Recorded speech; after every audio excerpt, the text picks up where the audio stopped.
Missed a button. Hello, everyone, and welcome to the broadcast. We're continuing our build of entity behaviors, the underpinnings of how the entities move around and behave. We had a previous system, we've got a better system in the works now, paired with the fact that we have much more efficient handling of this processing and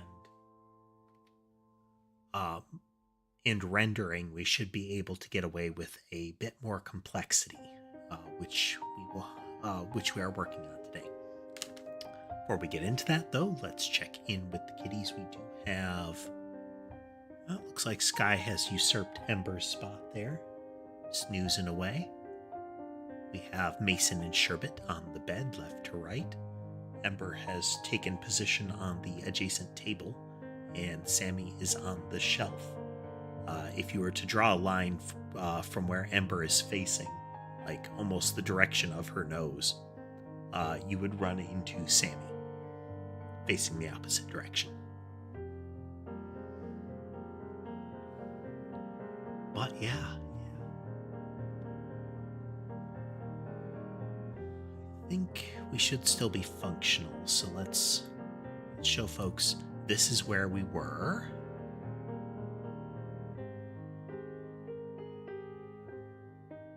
He's bouncing away.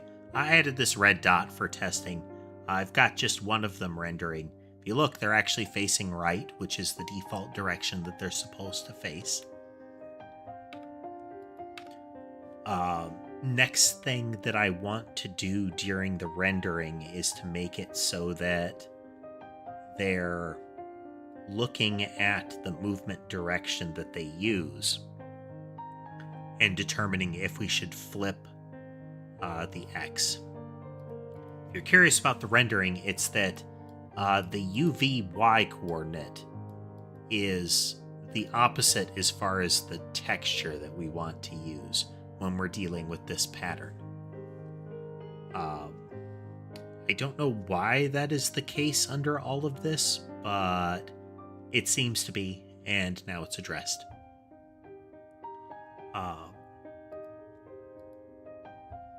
Which means we don't need to try to do like a 180 rotation or anything like that and assume that everything faces left by default. So that's good. This is where we'll get that scaling, but we do need an entity actual direction out of it before we can really do this. Hey there, Skylar. Welcome. That cat is Sky. He is cozy. Light is really hitting his fur at the moment.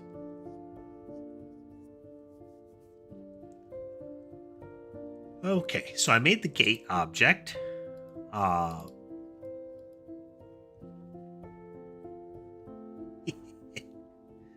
have another streamer friend that's name is Sky as well.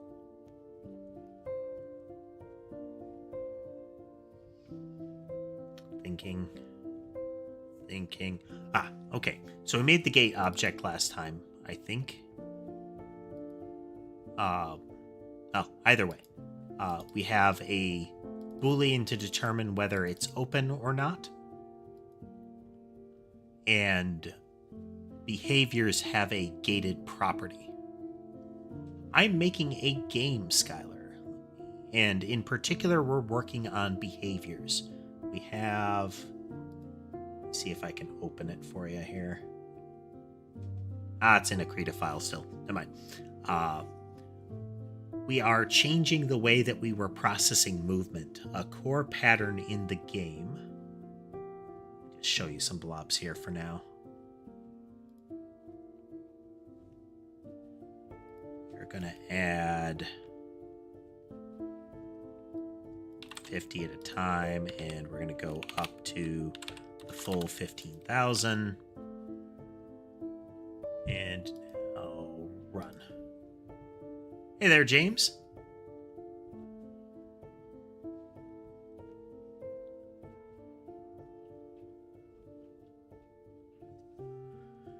might be apparent, James, I got the facing working. It turns out that the Y coordinate on the UV and shaders is inverted compared to the Y on the texture, so it was rendering them upside down.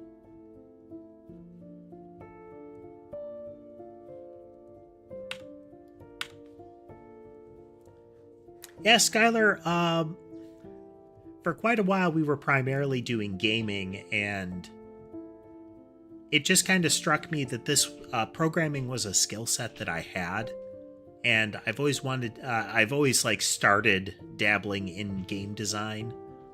Back when we did Noida primarily, that's kind of what I was doing with the mod, is I had very heavily changed the way the game played for our stream. And this is not only an opportunity to go further to actually make a game, but it's an opportunity to exercise more of that lore, which I like. Okay, so we've got the blobs moving. We have a gate entity. The first gate that I've created is the timer gate, which, whatever you've set this to, once it gets going, whenever you try to open it, it will say, okay, well, how much delta has passed since you last tried to open it? Is there time left? If there's no time left, it'll say that it's open. And then we will proceed. So in the catalog, we've set up a gate, and we're going to make a 3-second gate. Now, to make this viable, what I'm thinking is we're going to set up... Yeah, we're going to set a gate on move random direction.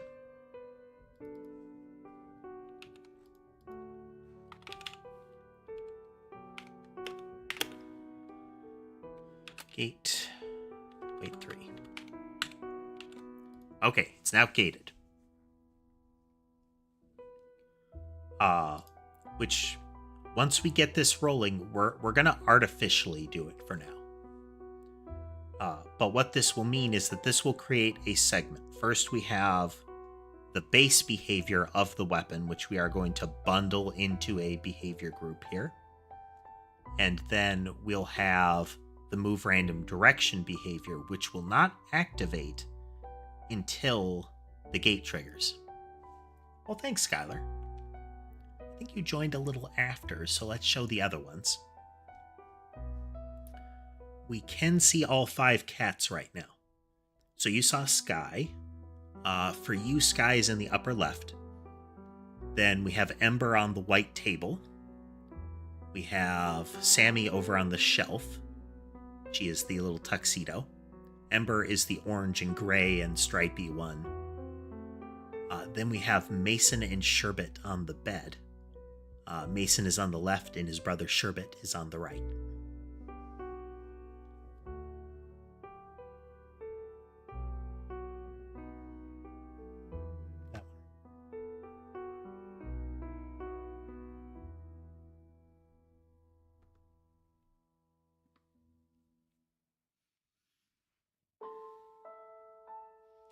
Okay, so we have the gate. In order to do this, when the entity manager spawns one, we have created the entity.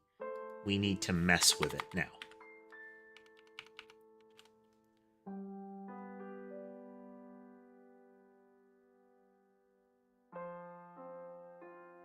So we'll just brute force this at the moment. Behavior...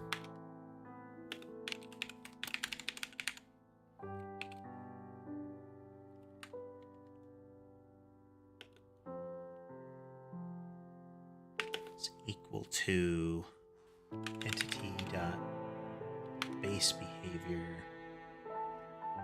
Oh no, okay, we have to go through the behaviors. All right.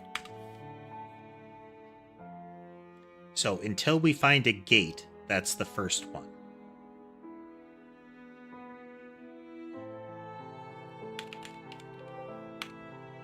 We're gonna make a behavior here. And then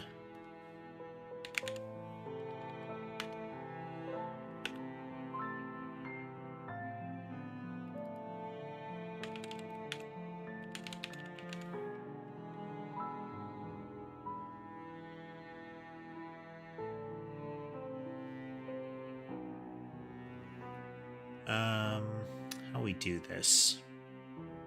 This is an iterative loop essentially.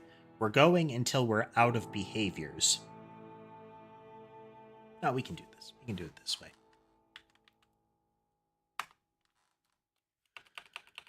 So the entity has.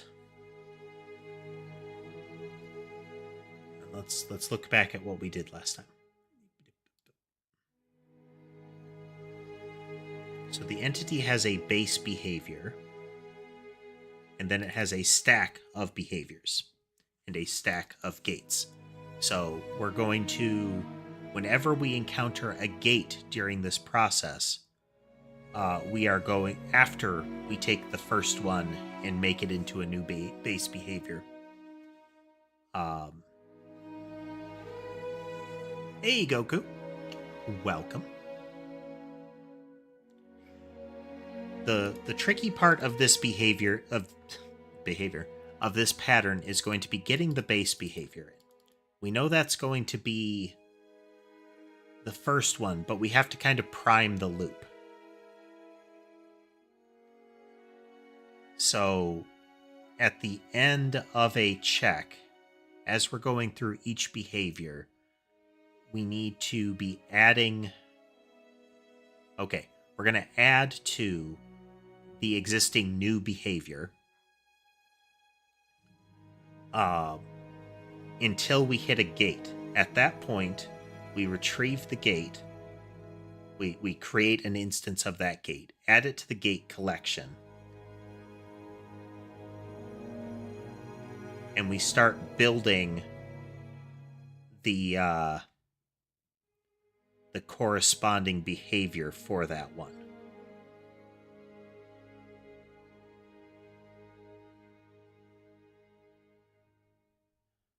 With a special logic that says if the collection is, if this is the first one, we set it to base behavior instead of adding it to the stack. Otherwise, we add it to the stack. All right. So we have the new behavior, which is a behavior group.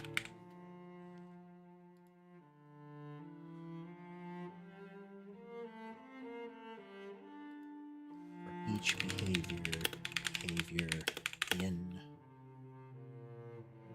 entity dot base behavior.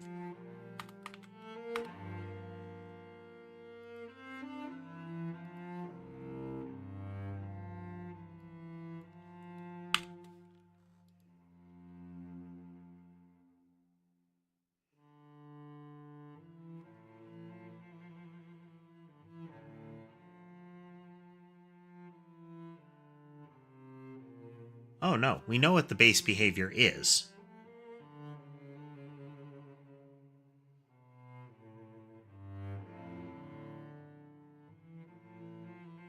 So the first behavior group becomes a new one which we add the base behavior to. Okay.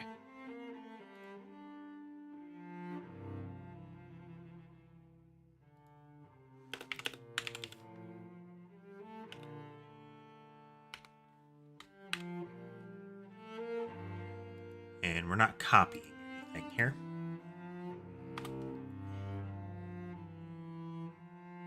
Then new behavior dot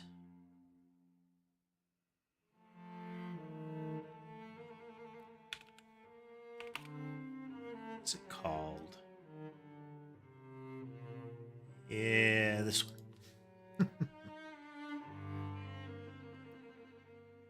Dot behaviors, which should be public because we need to edit it.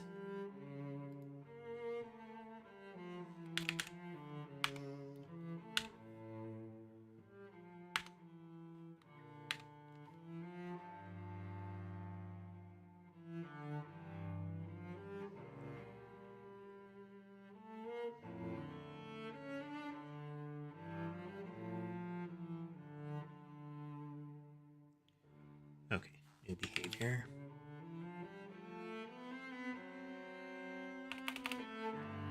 entity dot base behavior.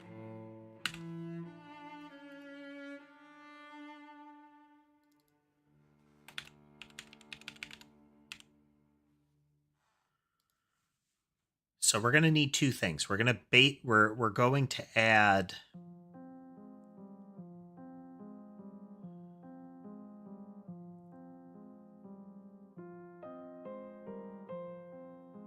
hopefully when we're for eaching over the stack, it'll go in the right order. For those of you that may or may not be that aren't familiar with the channel, we are doing some game development, and a lot of what you're going to hear is stream of consciousness as I'm thinking about this. I'm just going to say what I'm thinking about at the time. Might deviate into conversation, but if you have a question or anything like that, fire away. I will, as soon as I notice it, I will try to respond.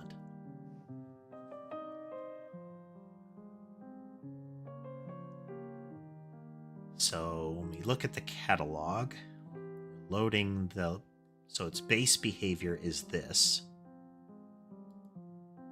So then entity behaviors.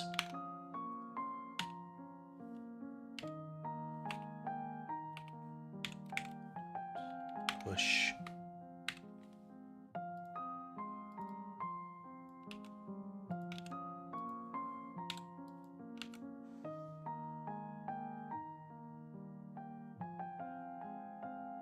Okay, so we're building the base behavior first. And then as soon as we hit a gate, we have special logic that will create a new group, add the existing one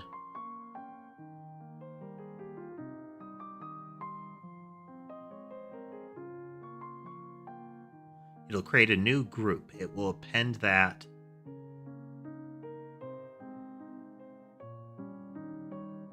it'll append that into the behavior stack, and it will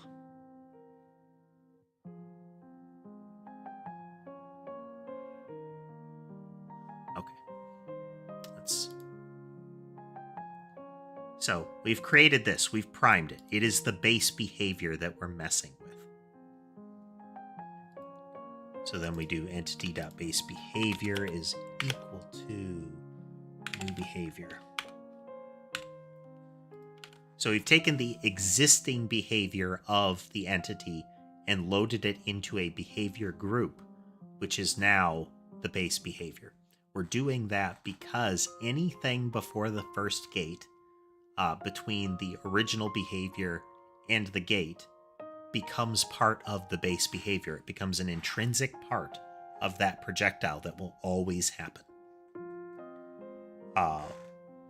Once the gate is hit, though, so we are going to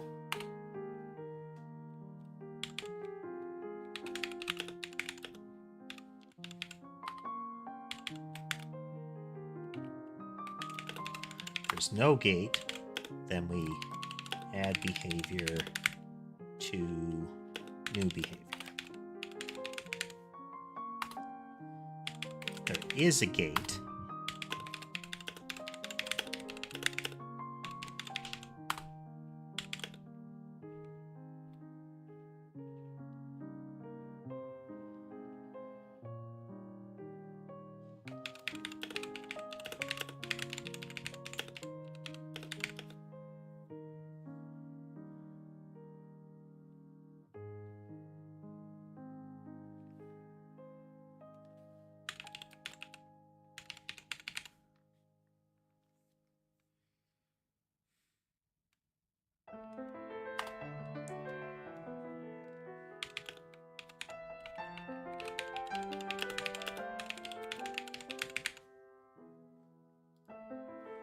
okay, so if there is a gate, we're going to get that gate. We're going to add it to the gates. We're going to create a new behavior. That is another behavior group.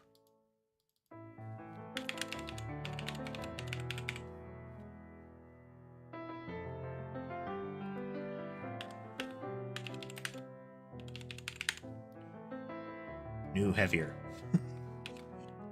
New behavior. So we get a copy of the behavior that was in the existing list. We add it to the new behavior. And then add new behavior to behaviors.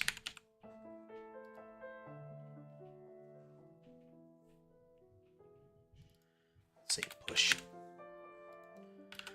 So what this is going to do is everything will initially go into base behavior. As soon as we encounter that first gate, we're going to add the gate. We're going to create the new group. And we're going to push that first one into it.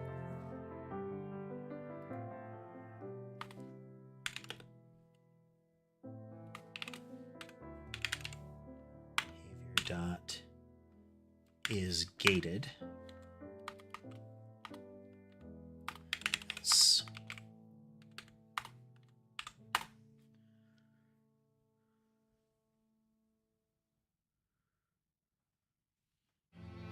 This is new.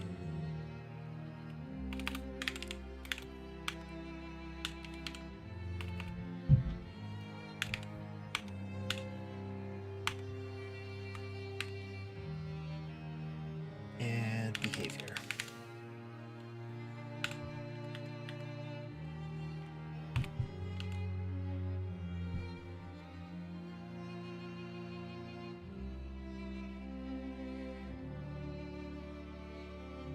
Okay, we're also going to need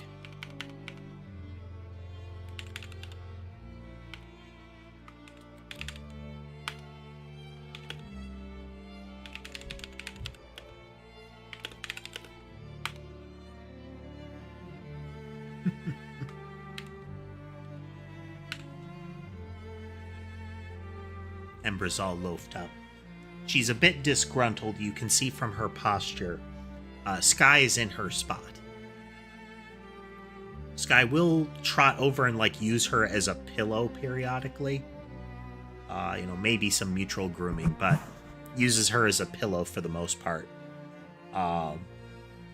And if she gets up to move and he stays there, she won't go back. Ember is remarkably non-confrontational.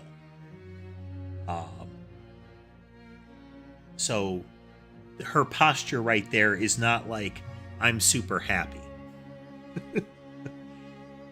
She is normally laying on her side a bit. She'll only take that posture if she's on something plush. Now alternately she just wants to toast her belly. That black thing is a low output heating pad.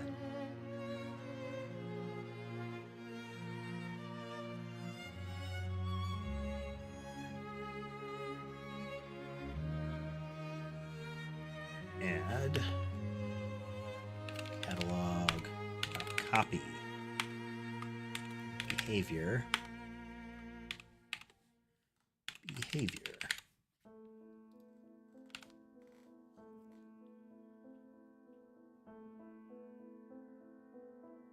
So this is, we're copying it, we're popping it into the existing one.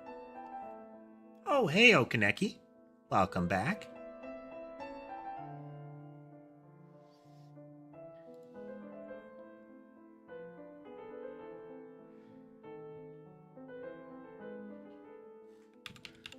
Gate is equal to catalog dot get. Don't have a get gate.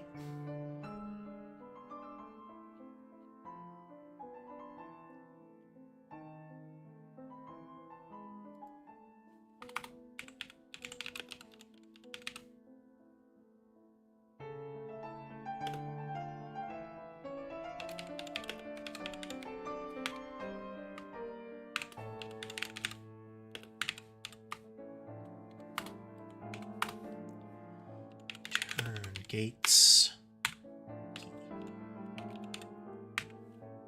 But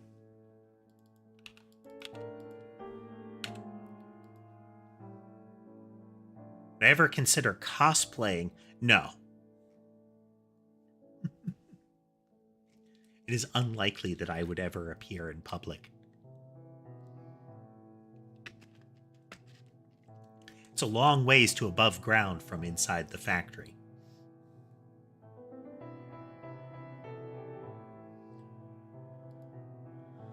Get gate. Behavior.gate key.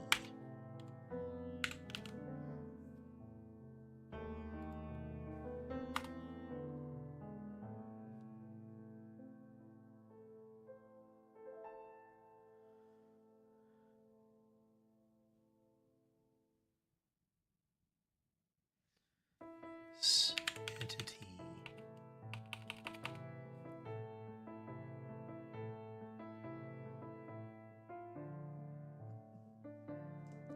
No worries, Skylar. I mean, it's not like you asked, hey, when are you going to do a face reveal? Because I really want you to do a face reveal.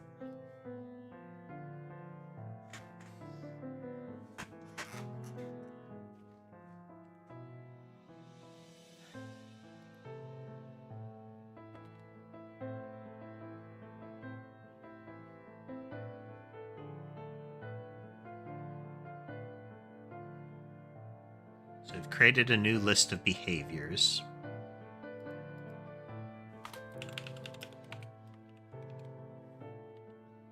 List of gates is equal to new list of gates. These are going to override the entity's existing stuff. Again, we wouldn't really do it this way, or at least this would not be where we're doing it. There would be more robust logic for setting this kind of thing up. We would probably have all of this predefined so that we could populate the entity with it in advance. We would not be doing this per entity created.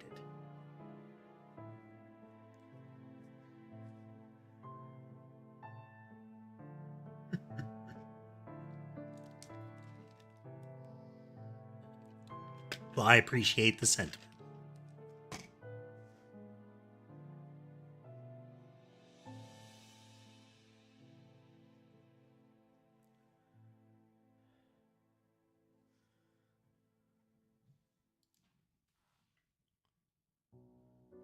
New behavior is equal to new behavior group.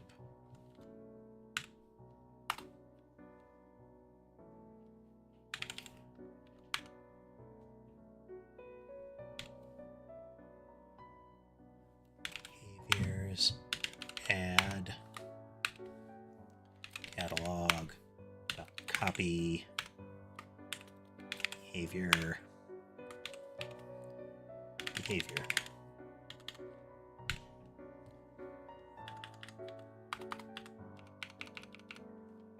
Gates. Push.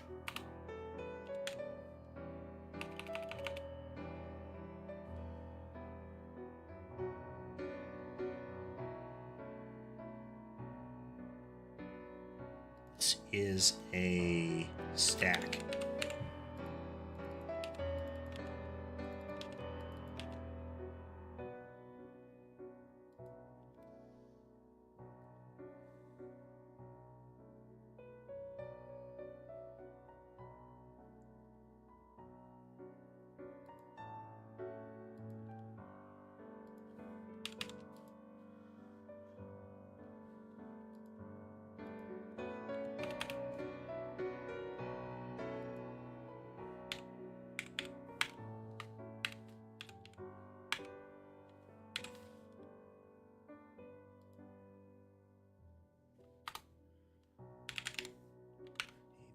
Push.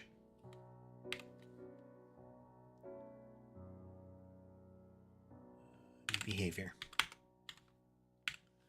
Okay.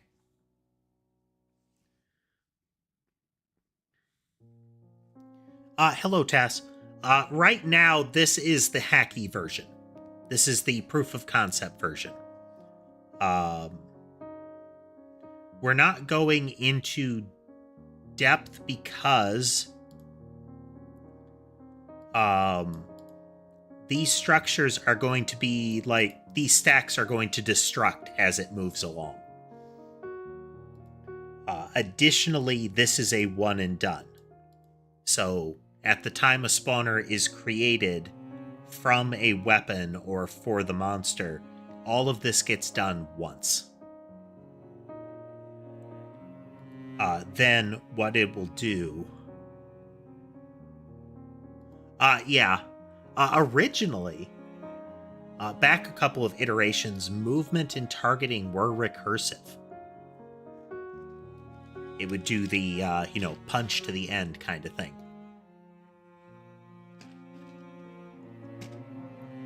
And then flow the results back up. That went through some passes, but... Okay. Making sure I've got this. So this first iteration right here, new behavior is primed with whatever the base behavior of the entity is.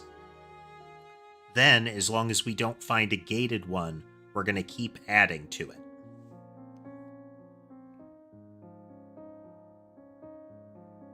This first test is intended to be they move in a random direction for 3 seconds, and then they're going to move in a different random direction. We are going to go into our entity manager here, and we are going to change that.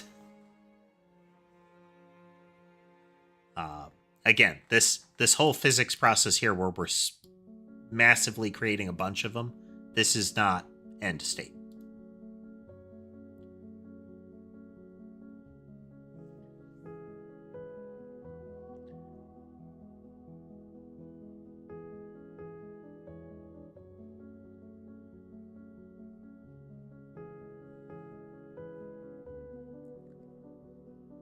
You're in the alpha-eest of alpha testing at the moment. Okay. So then, in our entity's movement function here, let's check and make sure we don't have...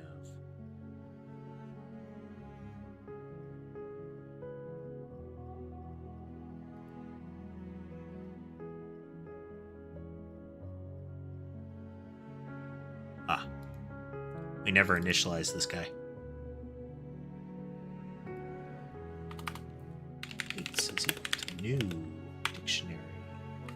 So load gates. Save us a couple of crashes there.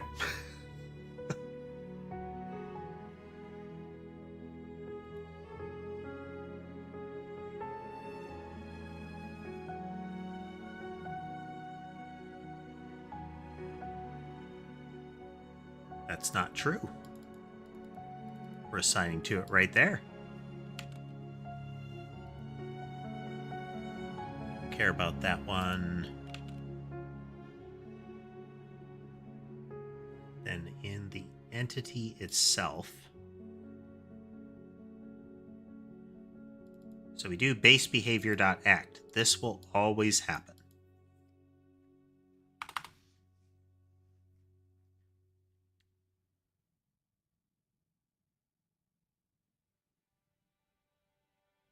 So now what we're going to do is first we check the first gate.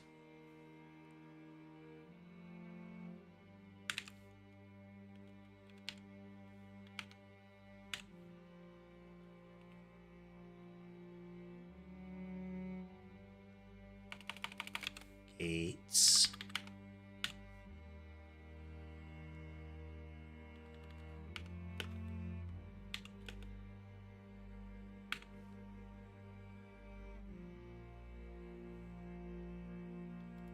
We have a gate.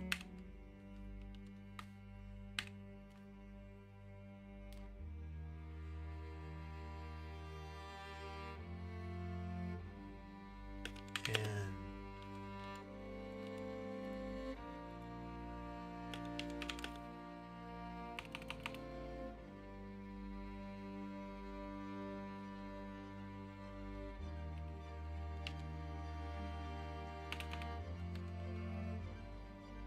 Do we use the double character thing in C#? Or something else?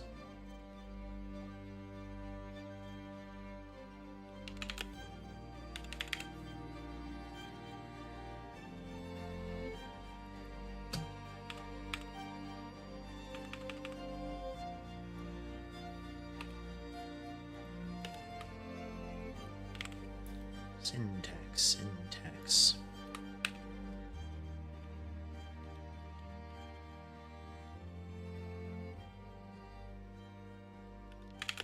Nope. Syntax for and. Is it like, that? Yeah. I can see anachronisms.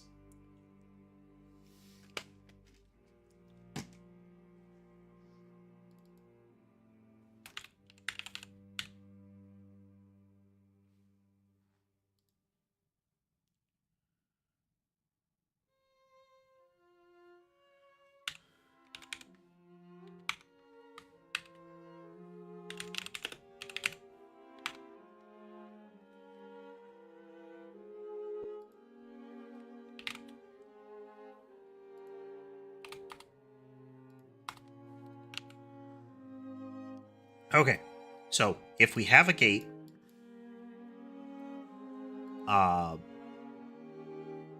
and we try to open that gate and it does, what we're going to do then, and if we have a gate, we have a subsequent movement.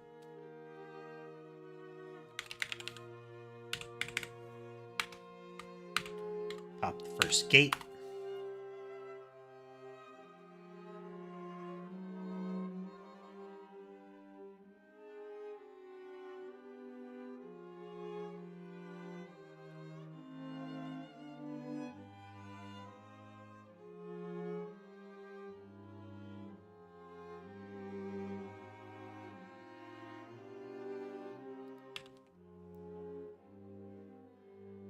Okay, so now the first gate is popped.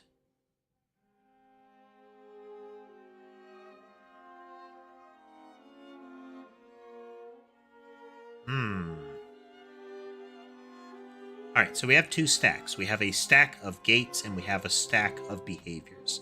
Each gate corresponds to a behavior that cannot be done until the gate is done.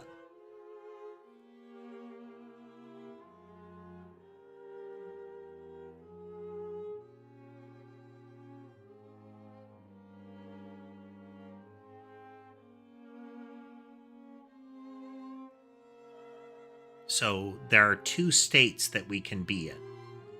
We can be in a state... Hey there, no.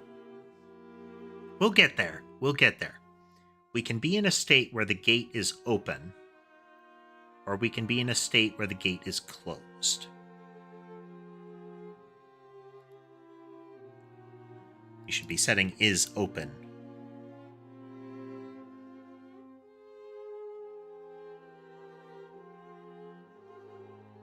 Okay, this doesn't need to return a bool.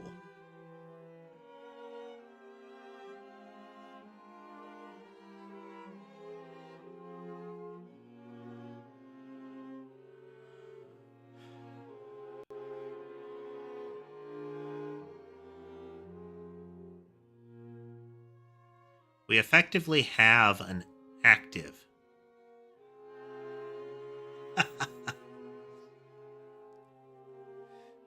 No electrical engineering, no. We're coding the behavior system for entities, bullets and monsters and whatnot in the game. In a game we're making. And part of that process... Here,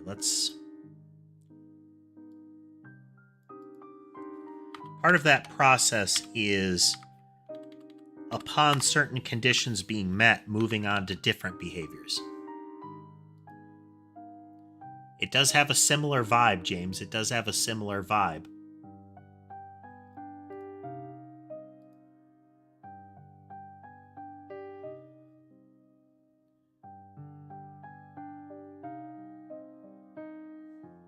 Okay, nothing's getting created.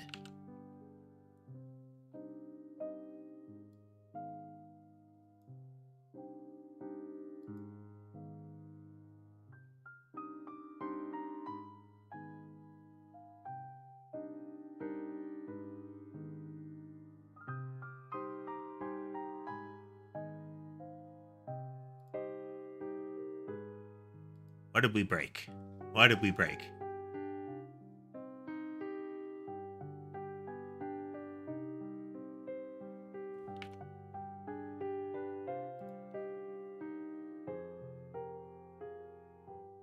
Okay, so we have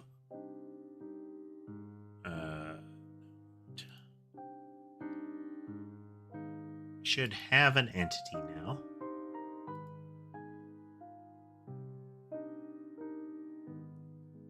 It has a base behavior.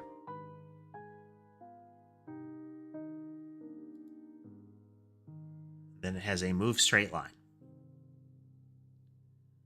We're going to create local behaviors and gates.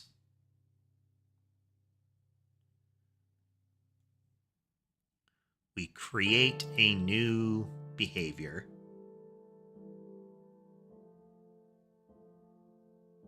Wait, what?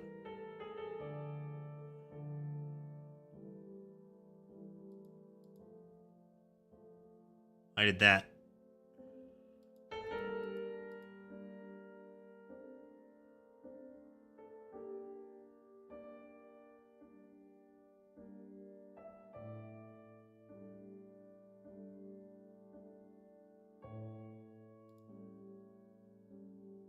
Oh, that won't help us. Behaviors is null.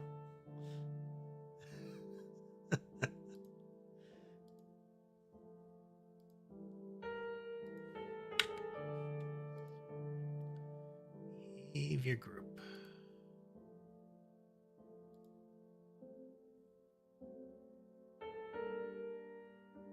See this cool initialize function we've got here? You see how we're not calling it?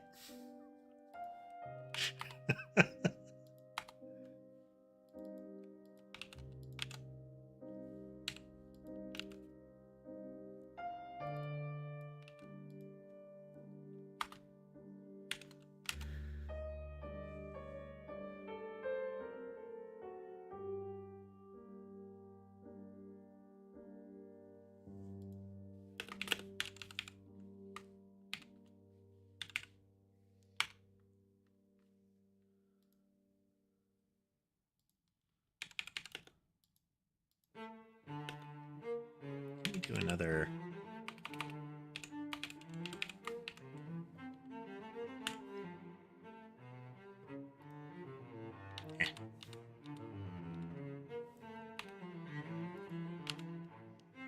That'll do.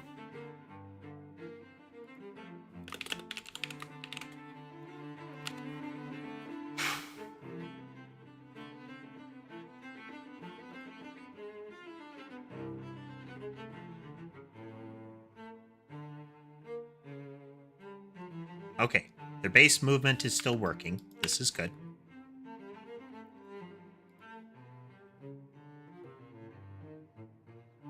So they are getting through this.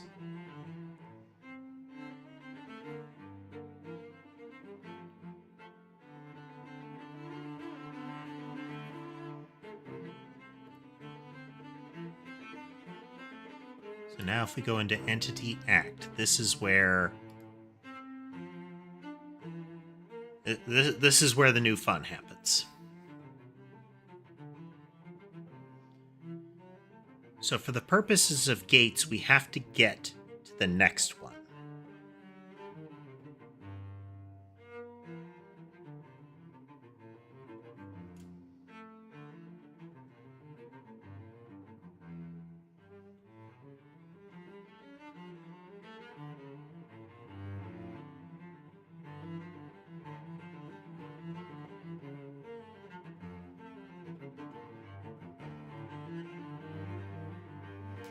I'm trying to go for kind of a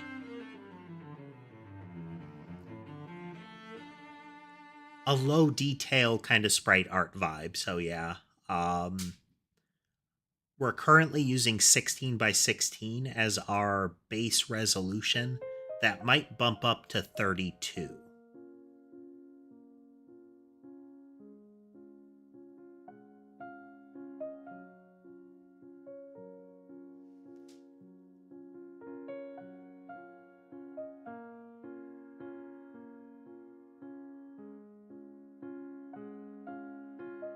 Okay, so we have the case where the count of gates and the count of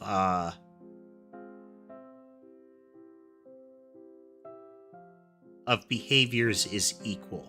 If that's the case, we do not pop the front of the behaviors one. That gate has unlocked it. If the number of gates is less than the number of behaviors in the behaviors group, then we do pop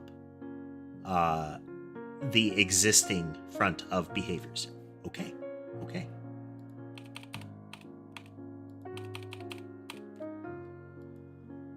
So we pop the top of the gates.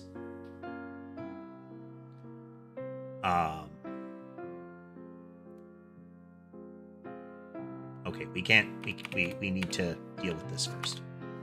If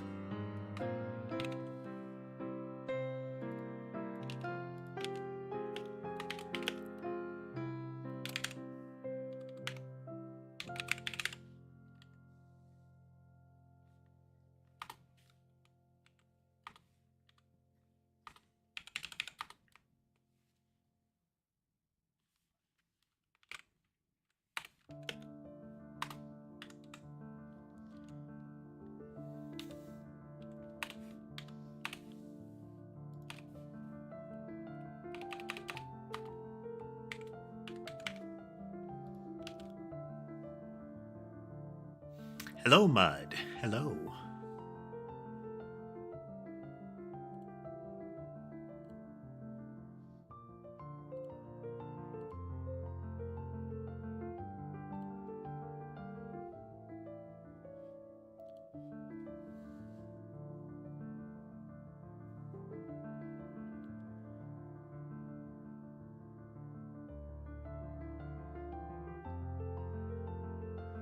Okay, we are always going to pop that gate, though.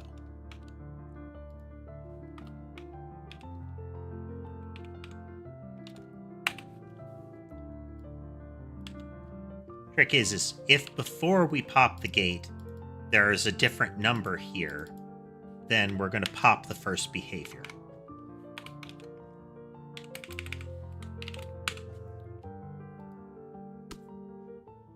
Okay, so let me talk through this here. We have a parallel collection of gates and behaviors. You cannot execute the behavior until its gate is gone.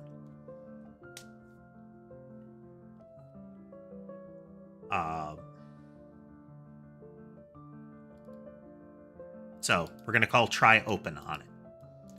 If it opens, then first we say if the two collections are lined up. For the most part, this means that it's the very first one. That is, I have an equal number of them, so none of them have an open gate. If that's the case, the first gate just opens. We just pop the gate. Past that point, though, we're going to alternate on these cases effectively. No, past the first time. This is the first time we do this, we will not pop the behavior because this is the first gate. We will now begin using this behavior.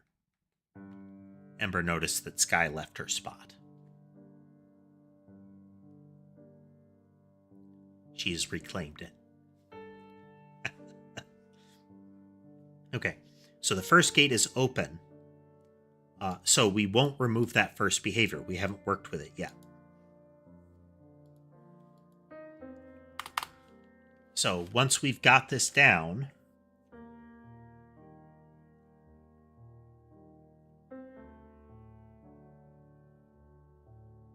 All right, first we're going to say if behaviors.count is greater than 0. We're not going to do any of this if we don't have extra behaviors.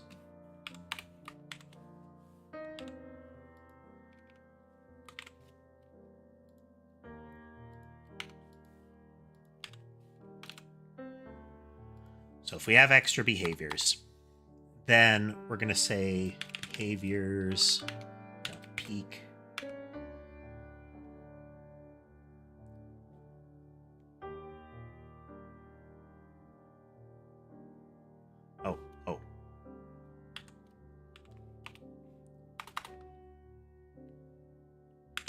if behaviors count is greater gates count. Okay. We have extra behaviors. We need to do the check. We check if we have a gate still and that gate is open.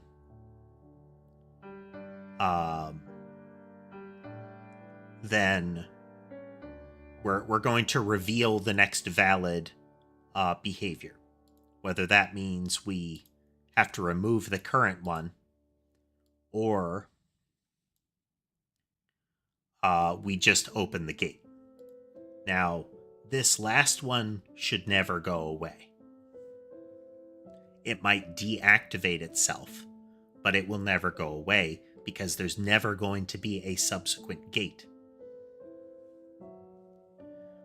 If the number of behaviors is greater than the number of gates, that means we have an ungated behavior to execute. So we say behaviors.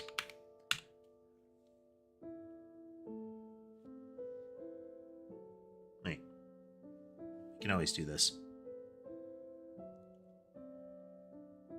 No, this has to be. Peak act this delta.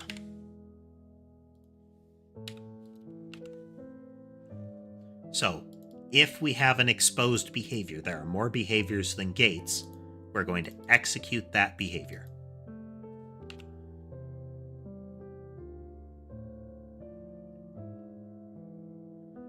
And the first gate, the one that exists inside the base behavior, does not count as a gate. This should totally work.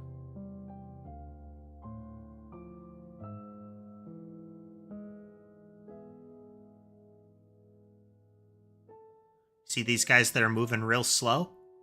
That tells us it's working. Here. We're going to change the number of entities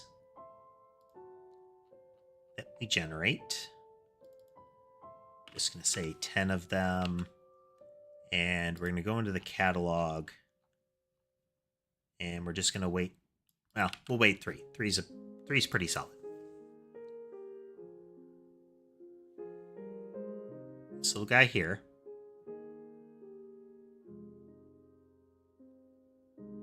Now, it's possible that their movement stays the same, but this guy going slow means he has 2 conflicting move random directions. Let's change it down to just one little guy so we can keep track of it better.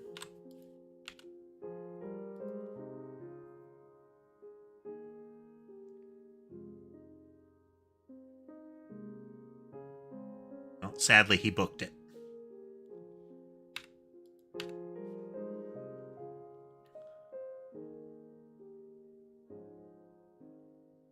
Okay.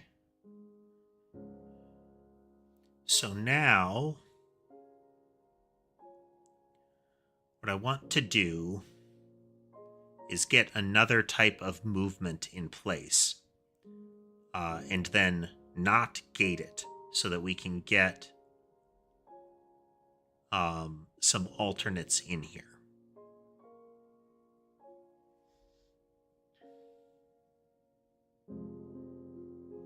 Okay, we can do that. Let's get a debugging one in. So we have a move straight line.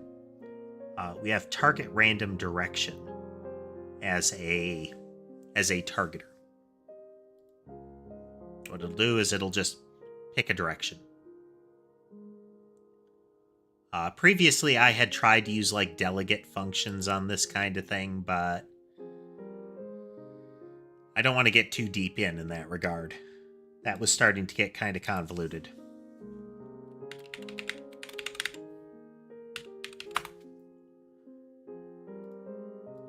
Just going to grab all of that.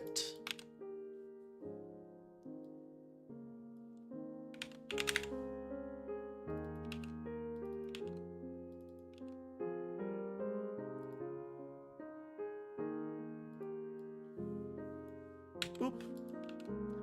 That's target right. So then in our catalog, when we load, there's got to be a way.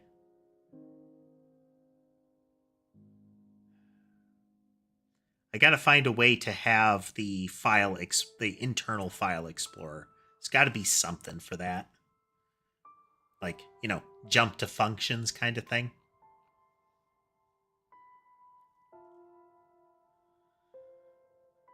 It's very handy in the Godot engine, but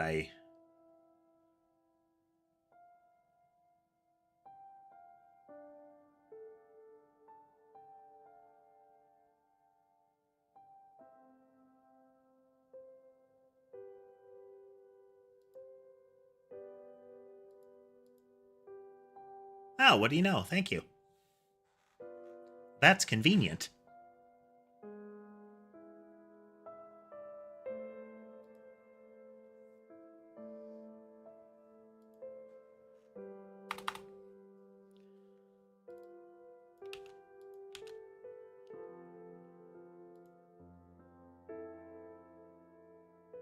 Also, let's get the targeter in there first.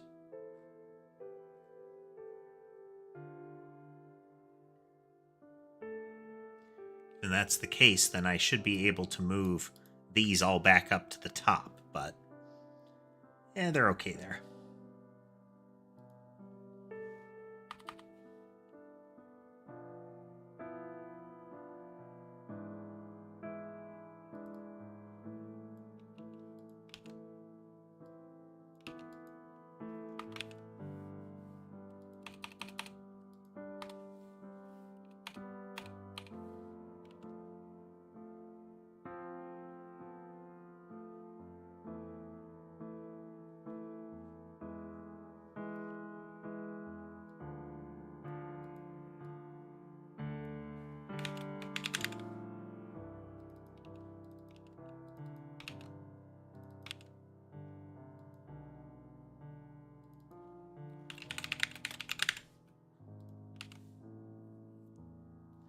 Now, I might change this subsequently that is target fixed direction, but for the most part, target fixed direction isn't terribly viable. We'll see. We'll see. For the most part, if I want a fixed direction, right is a good default. So now we have target right. So if we load behaviors, we have move straight line. It has no gate.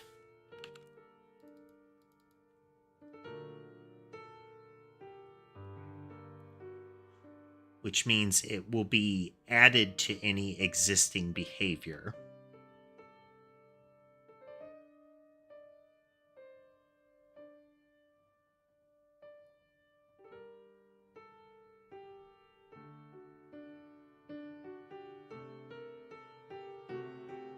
Which is fine because it's going to be part of the base behavior. We want to emphasize the difference here.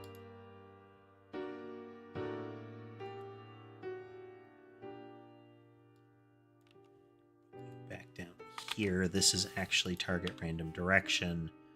This one is going to be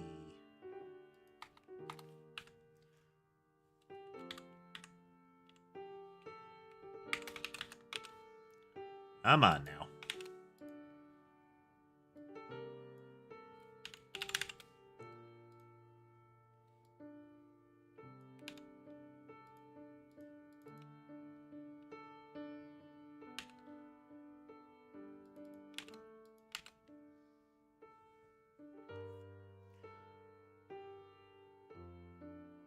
Okay, so now we have a move right. If we go into our entities now,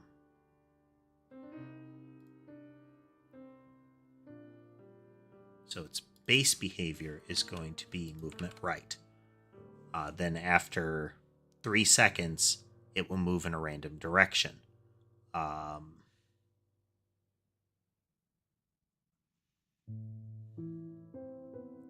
It's going to move pretty quick, though.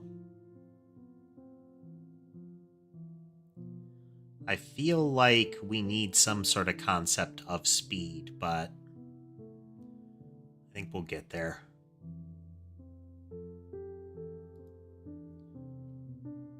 For the time being, we're just going to real quickly...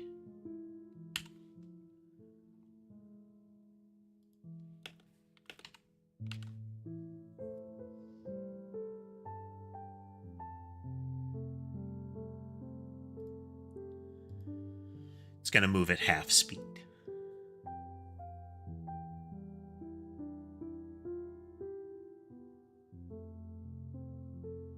Okay, it immediately started doing that.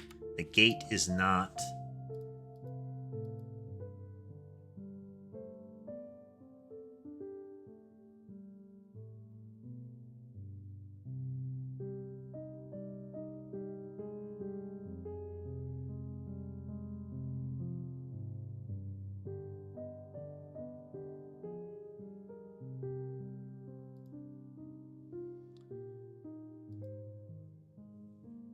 All right, what's going on, you?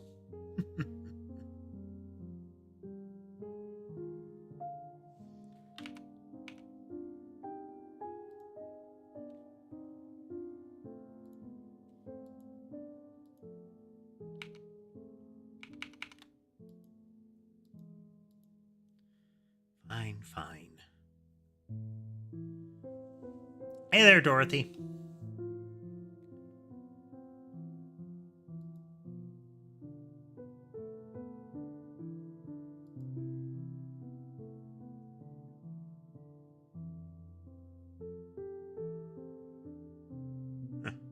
You need to make sure that we're dealing with the active properly, but...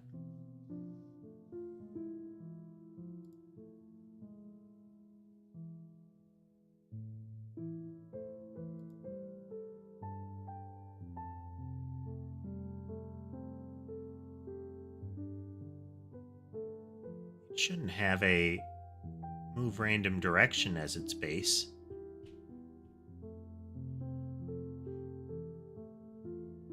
Okay, I think...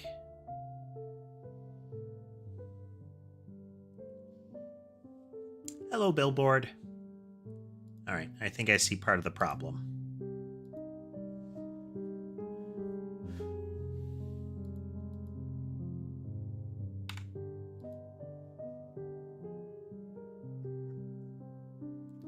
Ember managed to retrieve her spot, so Sky came over to use her as a pillow again. All snugly.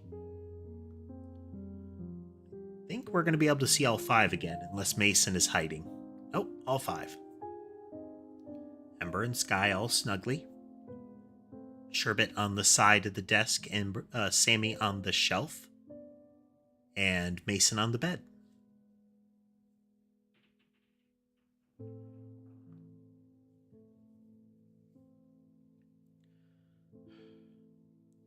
Okay. I think the problem is in this flow. So we're going to go into that entity again. We're going to get into its act.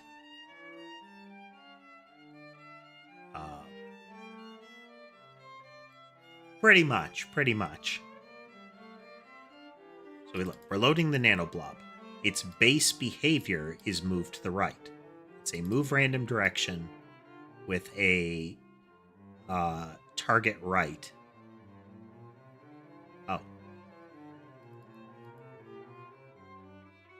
It's not.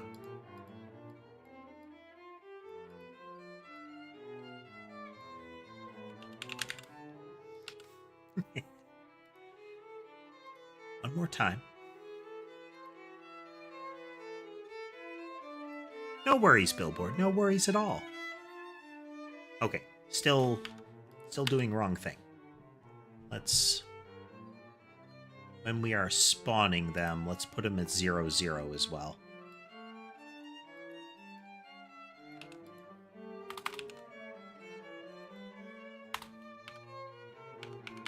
I'm keeping this block here because it's kind of convenient to spread them around.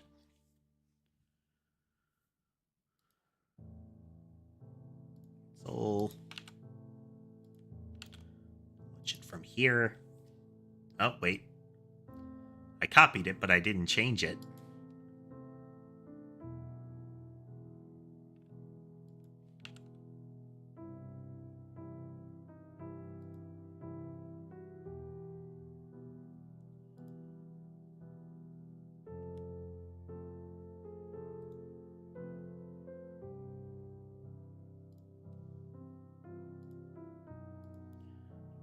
Godot editor being annoying.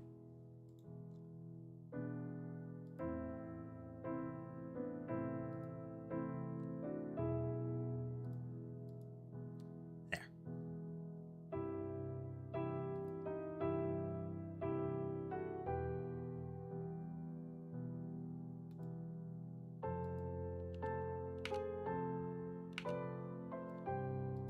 Stay right where you are, please.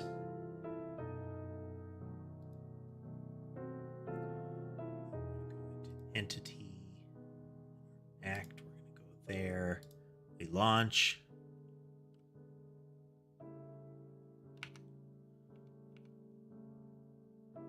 Back to here.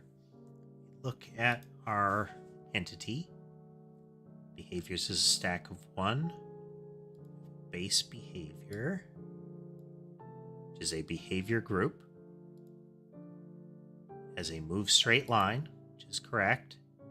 It is not gated, and it has a target right. It is going to move to the right.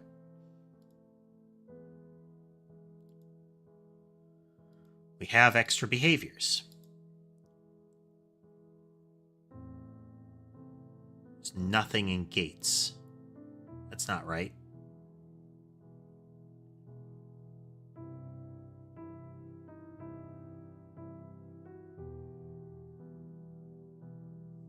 Hello, Minty.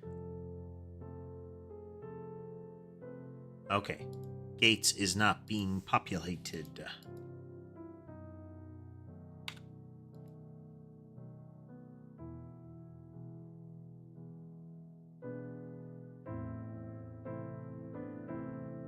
But yes, it is.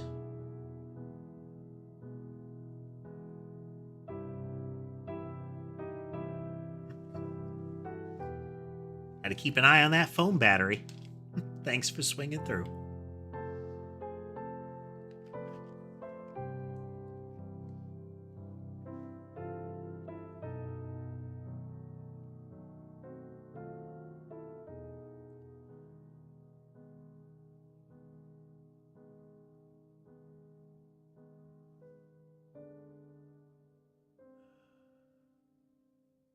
Oh.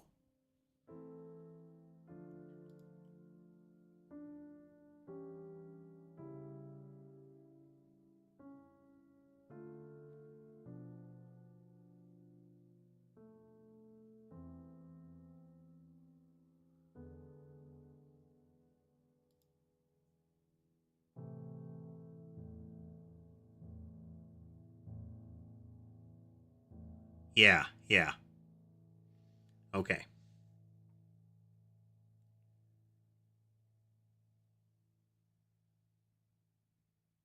This is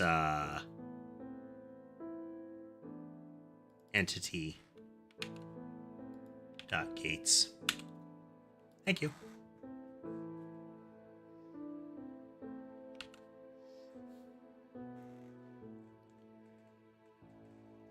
That's when we copy it, so that's going to be a problem.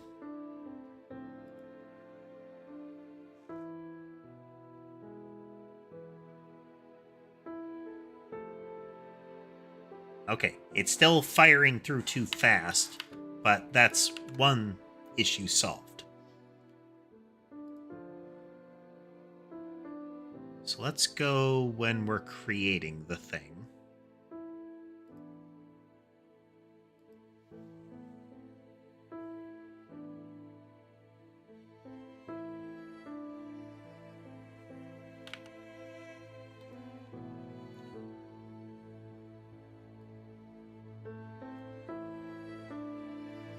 Okay.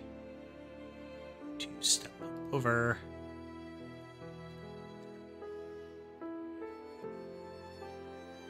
We have retrieved a base blob, which has a behavior which is the target random direction with a gate.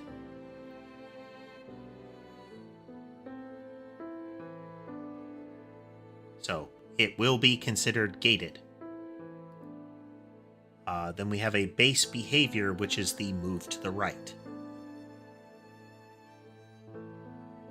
So we are creating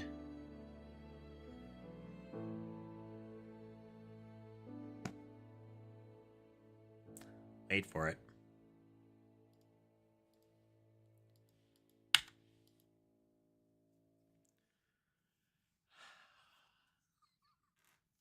Okay.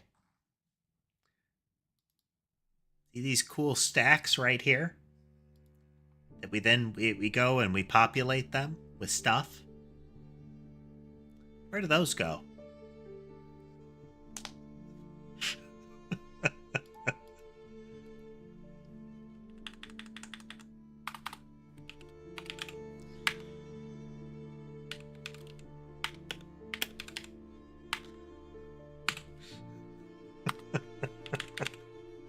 Oh, we've been doing this all night.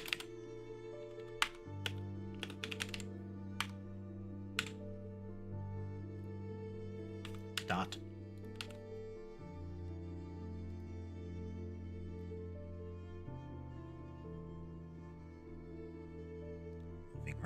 Moving right, random direction.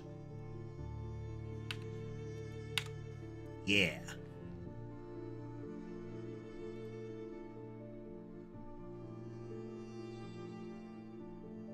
Right, moving right, random direction.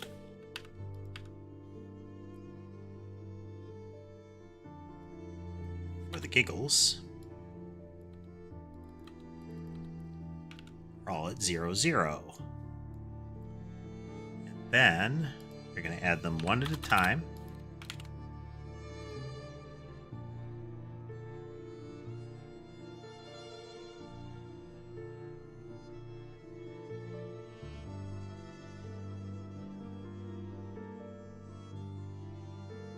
Okay, this is not quite correct.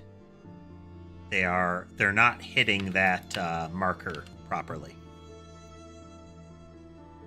So we need to make sure that we're not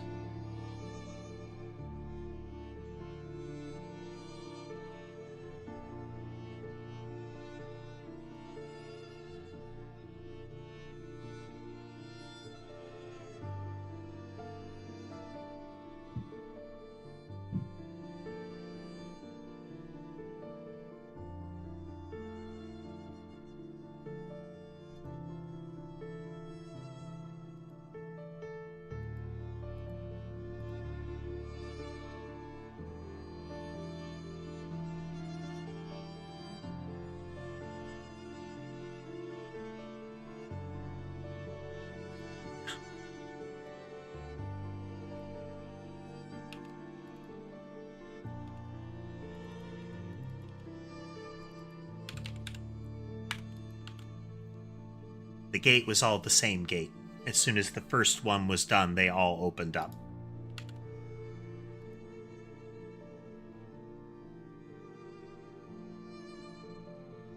Moving to the right, scatter.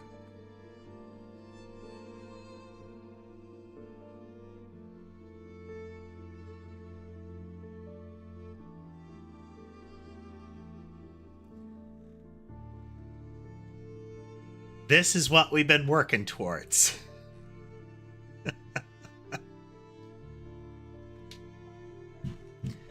What this means is that we can daisy chain it further.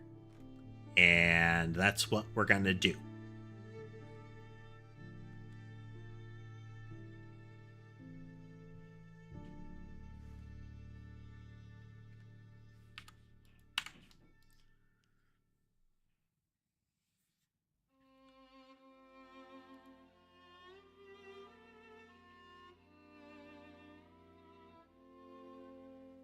So we're going to have a series of random directions that come off of this.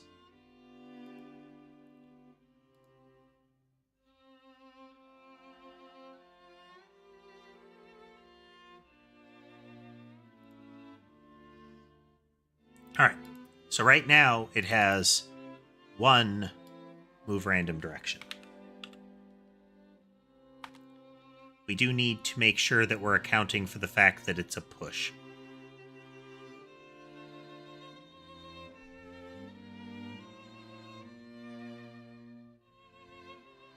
Oh, this won't work right.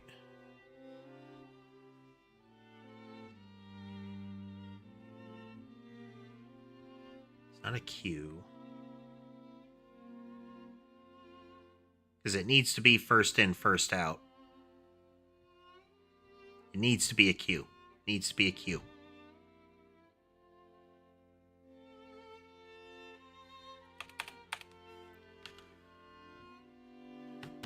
Yes.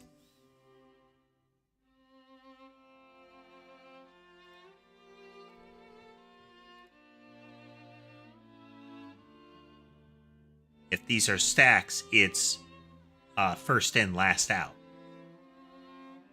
Or, last in, first out. However you want to call it.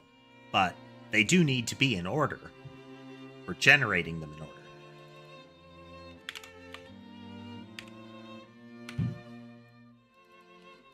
Commence the air generation.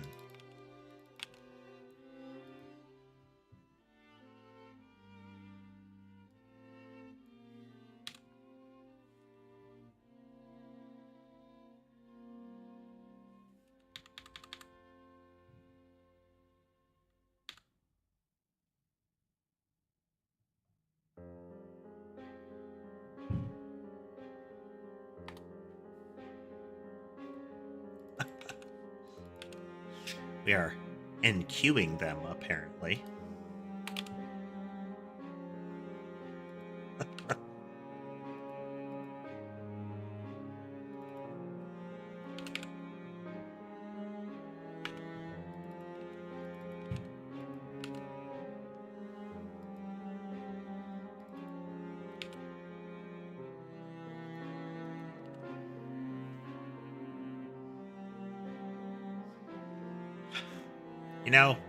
Q is one of those words that's easy to start spelling, and sometimes it feels like it's hard to stop spelling. U, U, E, U, E, U, E, U, E, U, E.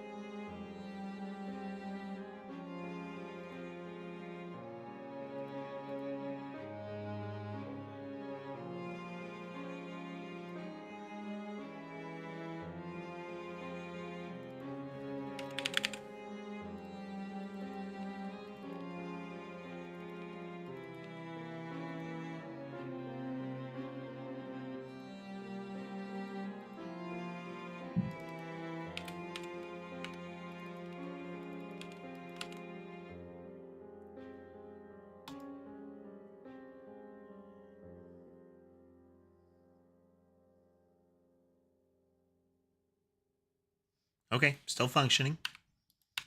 Now we needed to do that because of what we're going to do here for next. Go into our catalog. We're going to put that gate back on it.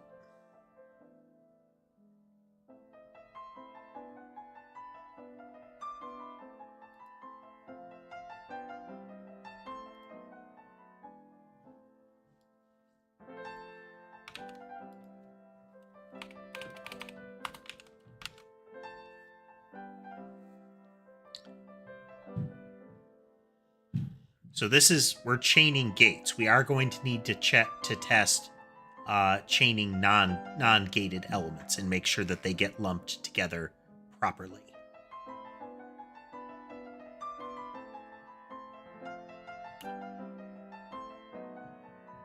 So then we load entities again. So we have movement, random direction.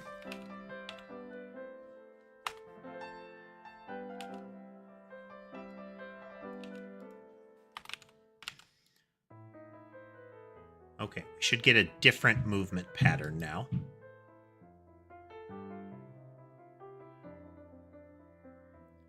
Moves to the right. Random direction, still moving in the right. Now they shift right again. So we should start to see, we're seeing, if you look, some of them are deviating more to the left here.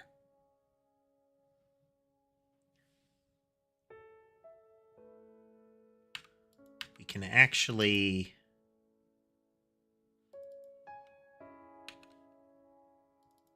Let's switch the sequence here.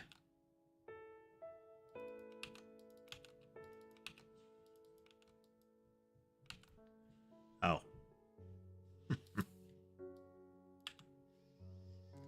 These just be behaviors.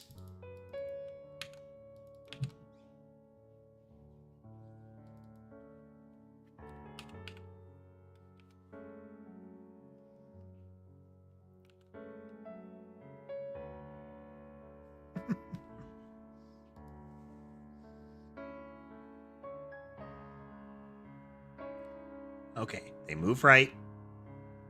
They spread out. They start moving right again.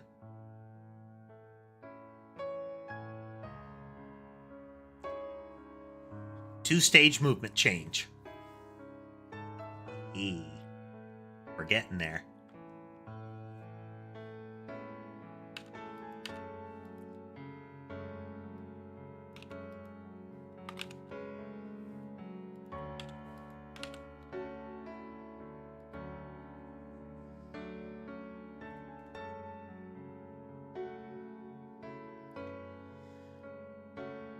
Into random direction. Into move right. Into random direction.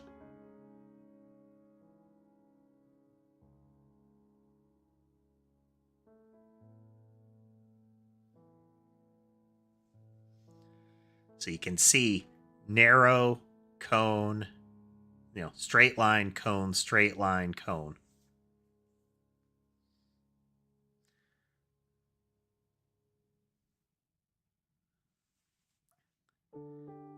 Now, one of the elements, and the reason that we're not getting much movement this way, really, we're not getting any movement this way at all to the left, is because this movement to the right, this steady movement, is always there. We always have a vector 96 to the right. The way that these operate, there is no way for them to push against this enough. Now, they can stop in place, but they cannot resist this push.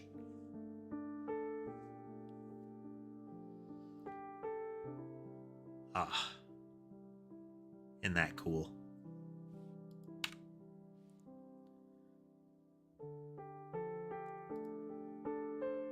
Shall we, yeah,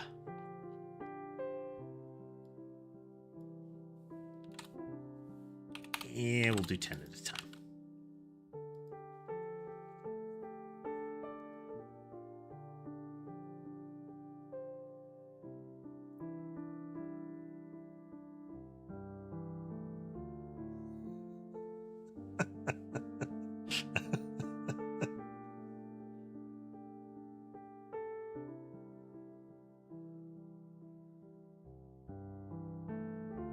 Look at that.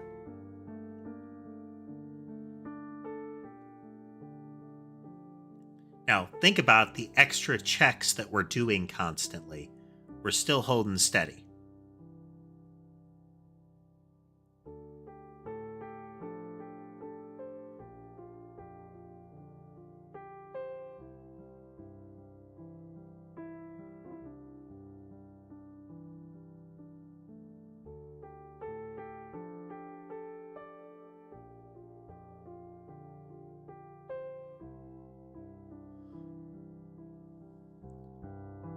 Interestingly, no.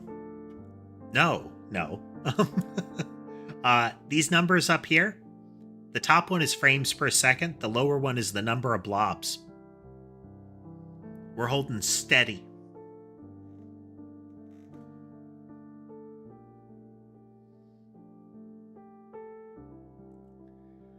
Part of the reason that, like, the fact that we're operating in C# now is because of that. When we were operating in Godot, this number couldn't go beyond 2500.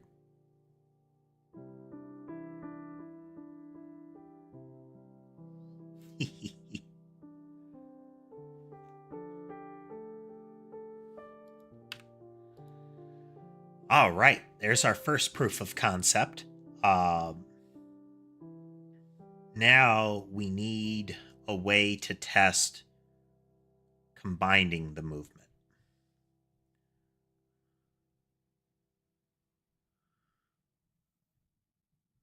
So the first thing I want to do is look at... Okay, so we have the entity's direction and target direction. This is for daisy chaining targeters. So, for example, if we have a movement pattern that says home in on a monster, and then I have a second movement pattern that says home in on a monster, they will not pick... Well. Okay. Tracking flaked. They won't pick a different monster because ideally I will code them to say, oh, there's a target entity and I don't have a target entity yet. I'll just use that one.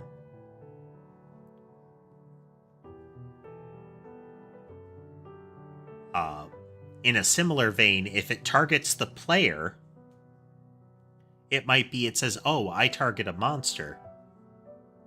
That's the player, not a monster. I'll pick a monster.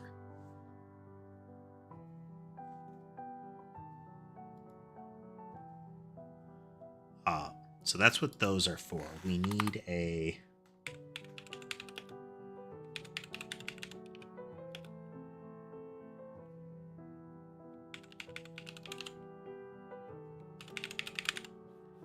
it's not proposed movement, it's...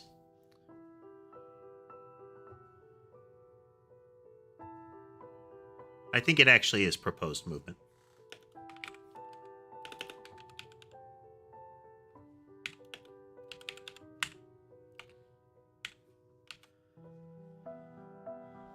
So what proposed movement is that's we go through all of them. The reason that it's proposed is we don't take action until the end of it. This is going to be a change. Behaviors aren't going to actually edit that, edit our position anymore. They're going to add to this. Ultimately, this is Godot engine. See all these nodes? Yeah, these aren't the nodes we're using. Build. Run. We're using C#. So let's look at the actual. We'll look at local. Sorry, remote. So root, we have our core, we have our game. We generate a mesh renderer, and inside that there's 4 multi-mesh instances. There is 1 multi-mesh for every texture that exists. This is not ideal. Perhaps one day I will figure out a way to do this differently while maintaining the efficiency. But for the time being, what this means is that this is always the player. The player is always rendered on top of everything else, except this testing square.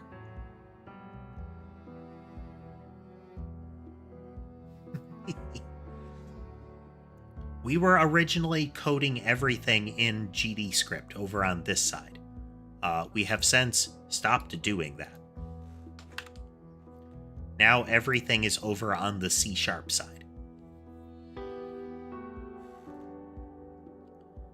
We're going to take that proposed movement. We are going to move you up with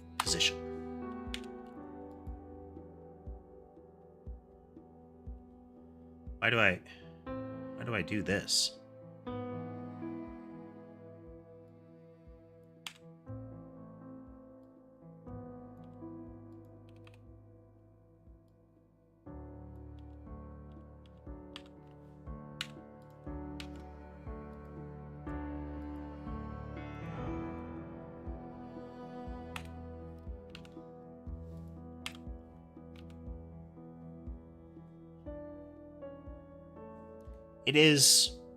It's a valid way to do it. Picking a project to do is a good way. I mean, frankly, is the way to learn a programming language. It's, hey, I'm gonna make a game, and during the process of that, you'll learn to make a game, and you'll learn to use whatever tool set you use with it. Okay, so we have proposed movement. Let's see. Position.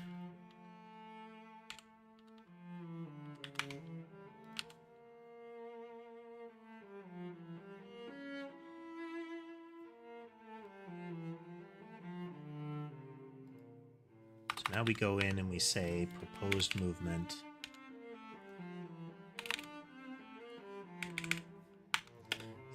To vector 2.0. Zero out the proposed movement. Subsequently, all of these things are going to change proposed movement.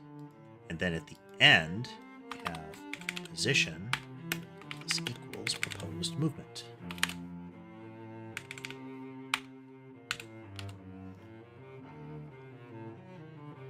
Okay. This is relevant.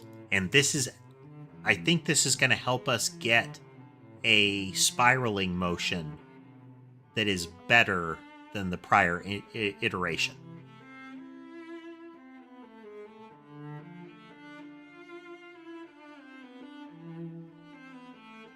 So now we go into behaviors, and we want to go into move straight line to adjust that.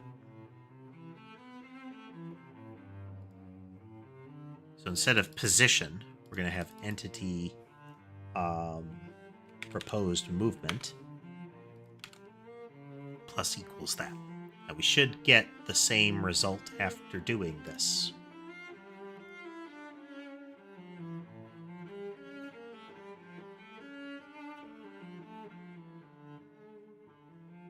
Okay, same result.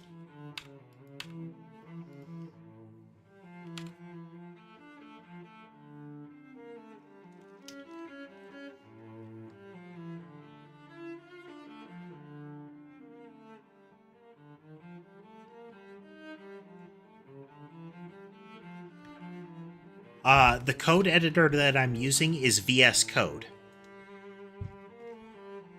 Just the freebie one that you can get from Microsoft. I think I have a license for one of the it's several years old for Visual Studio, but I didn't want to go through the hassle.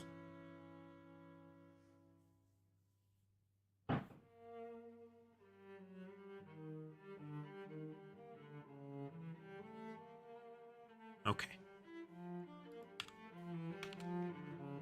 So we now have proposed movement. We have proposed movement working. We are now going to have move spiral.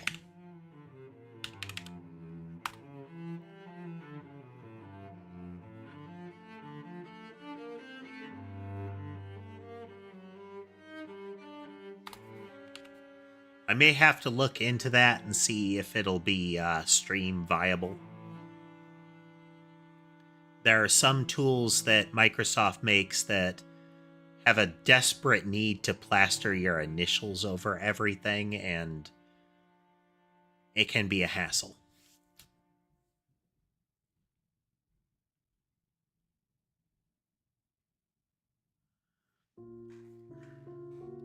We're just going to duplicate move straight line for a moment here.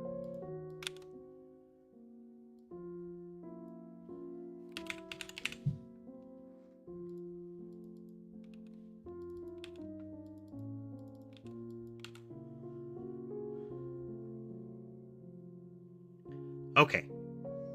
So when we spiral, we have a radius.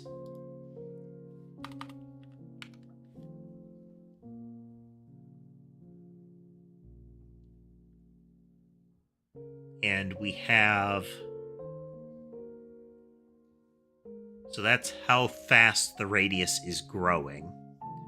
And then we have how fast it rotates.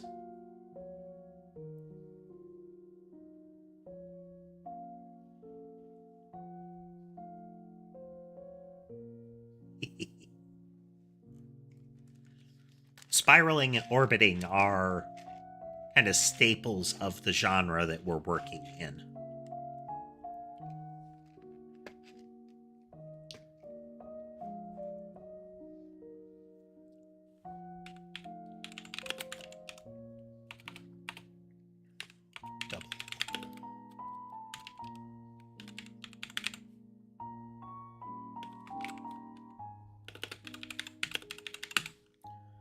Get set.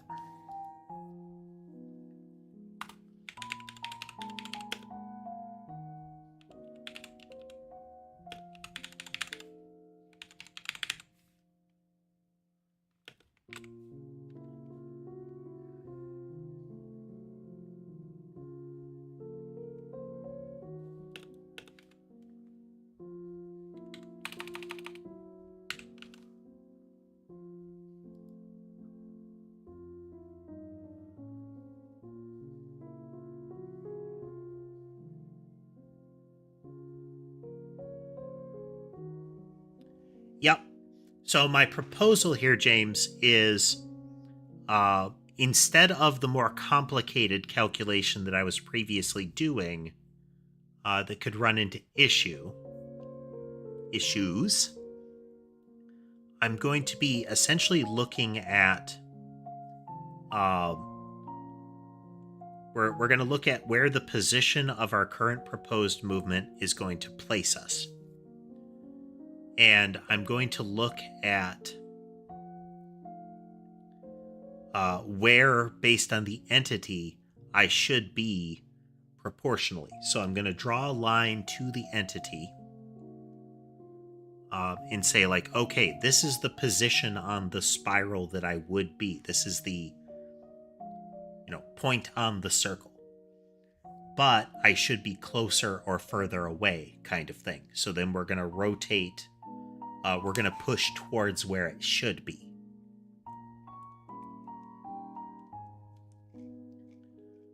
That way, the spiral is kind of relatively stateless.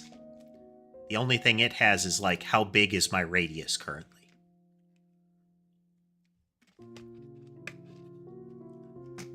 So we're going to do that L thing again.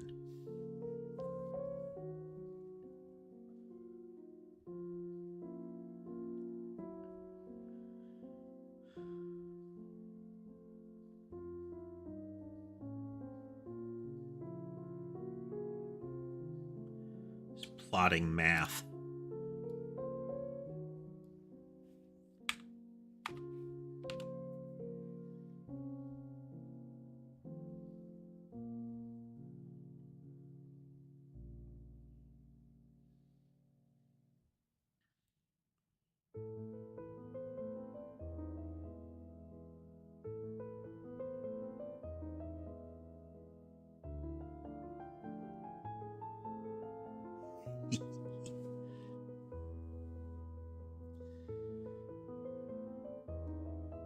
Dealing with the fact that there's so much spatial math going on in game development is reminding me how much math I've forgotten.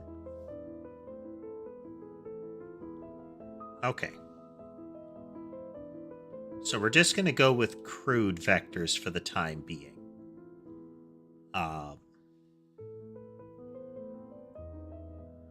So we're going to expand outward at the same speed that we move along the circle.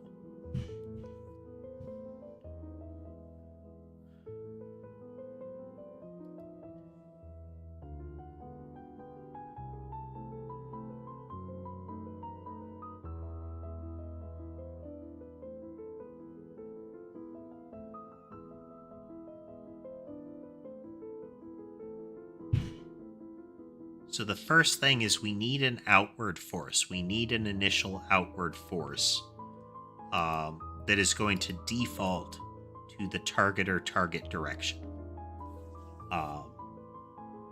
That will definitely give us our starting point. Okay. Okay.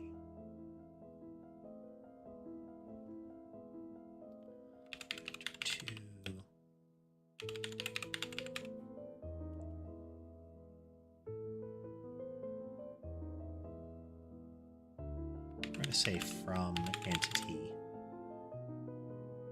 I'm just going to call it from entity.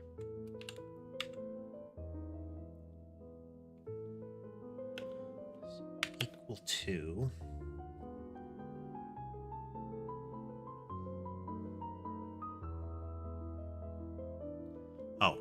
from.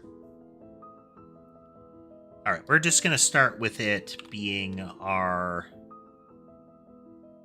We're going to start with it saying 0, 0. It should be based on its target's position.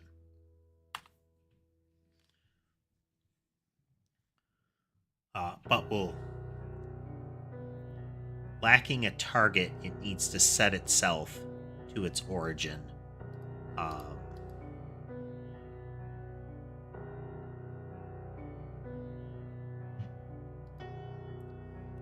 Do detected to center.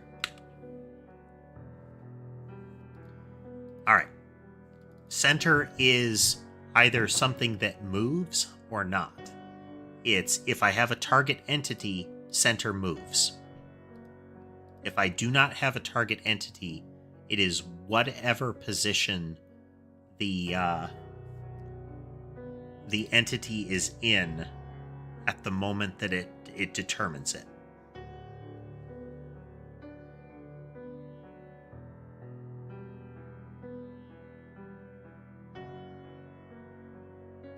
This is kind of a hassle if the center is actually 0, 0. But that is only an issue for at most one frame. I don't ever want it to be an issue.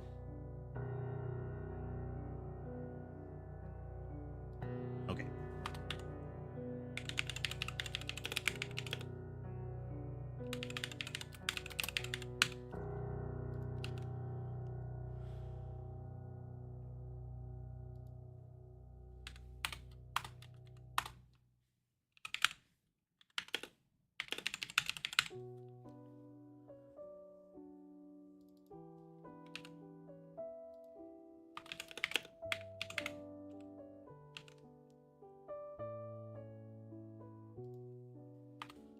Okay. We start with, 0 radius, and the center is not set.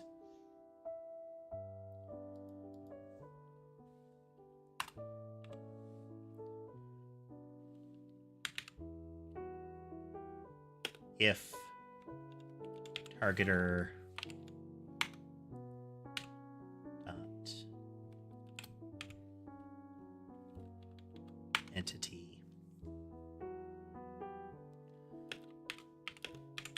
is not null,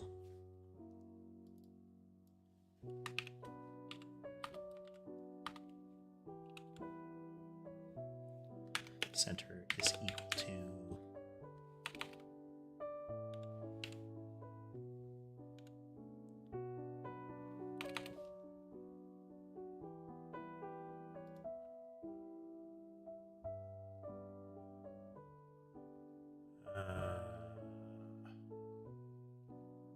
what now? Targeter.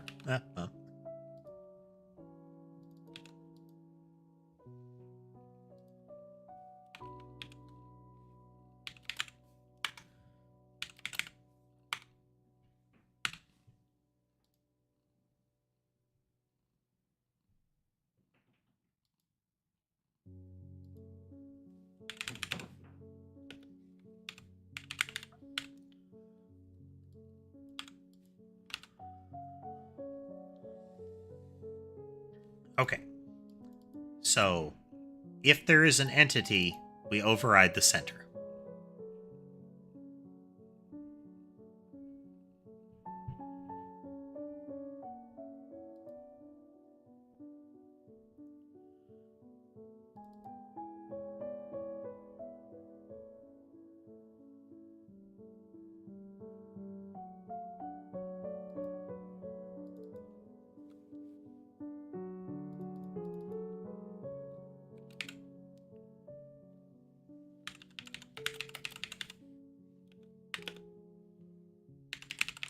Good point.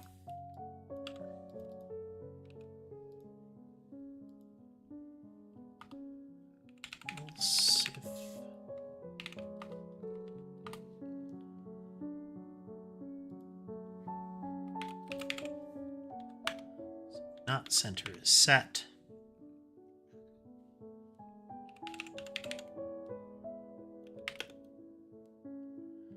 Entity dot position.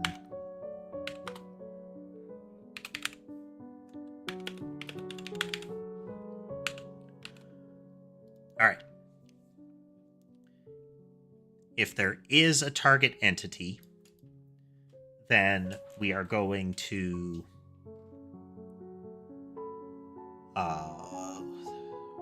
words and things. We're going to update it. We're going to update where the center is. If there isn't, then if we haven't set the center, we're going to set the center to wherever we are right now. So in the case of our test, that's always going to be 0, 0. Sherbet has moved up behind my head, so I gotta slouch more here.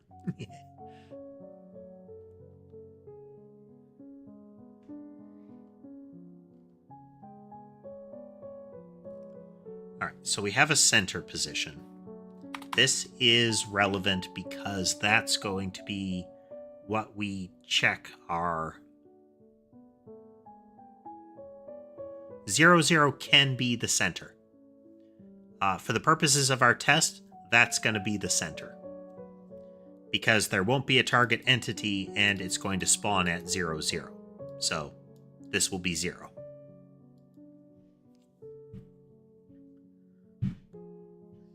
Okay, so then we're going to go from the center to our current position. Sure, bet. What you doing? Doing, buddy? Oof. So Sherbet never lets me trim his claws. Which means when he walks down you, one, hopefully he walks across tougher fabric. But additionally, he's prone to having to kind of disentangle his little murder mitts.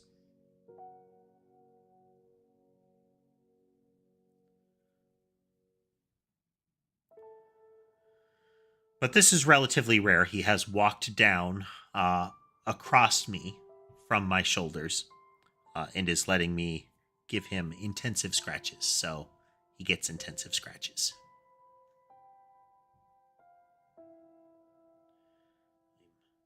Very slowly managing to get past his skittishness. It is definitely going to be a bit before I try to trim the murder mitts, though.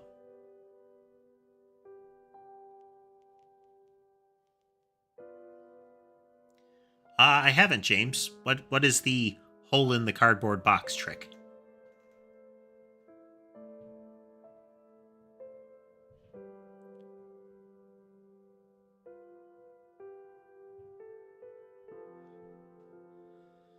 With any luck, it will be useful.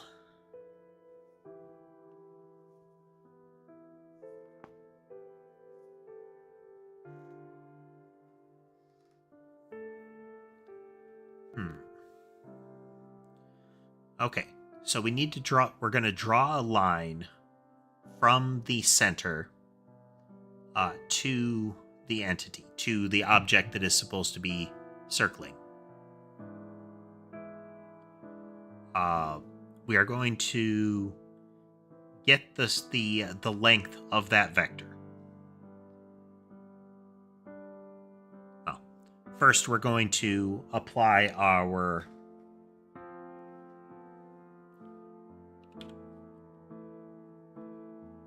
current radius plus equals 96 times.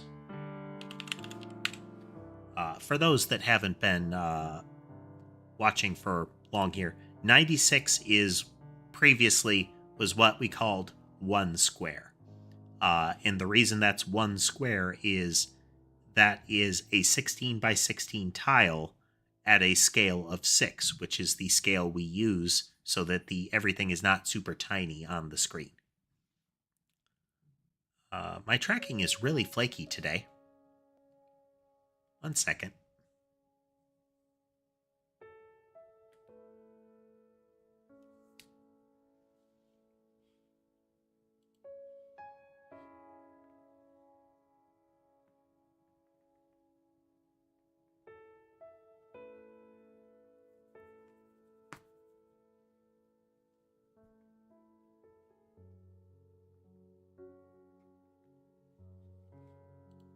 We'll see if that works any better.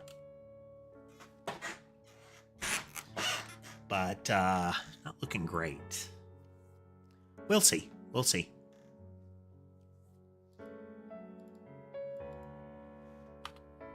If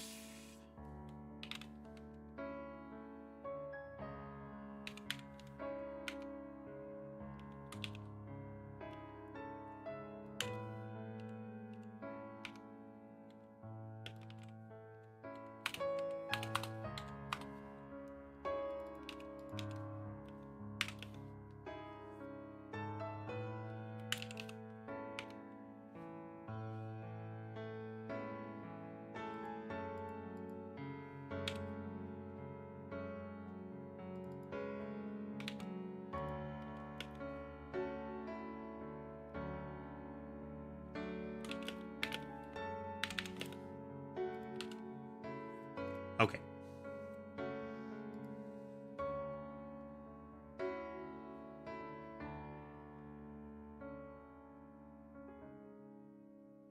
This is needless calculation if we are already at max radius, but adding the ifs means it's a needless calculation if we're never at max radius. So we'll just do the addition and then stomp on it as needed.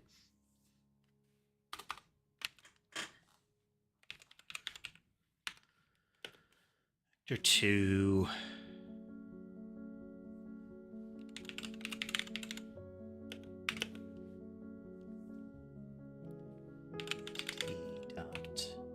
Position minus center.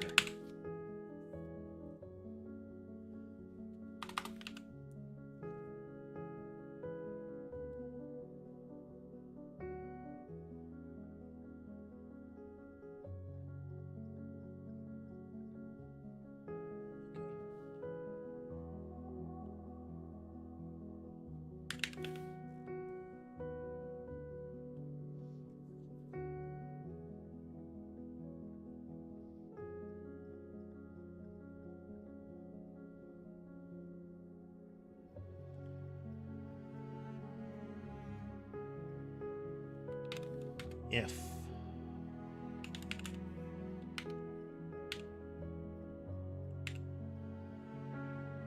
technically this would be more efficient because we could generate current radius squared and then we can calculate this, but subsequent math becomes a hassle. So we're gonna potentially touch from center length multiple times here. So we're gonna say double. We don't want to do this multiple times because we have to do square roots during this. And even though I'm not worried about doing it once per frame per time we're doing this, I would be annoyed to do it multiple times. That would be wasteful.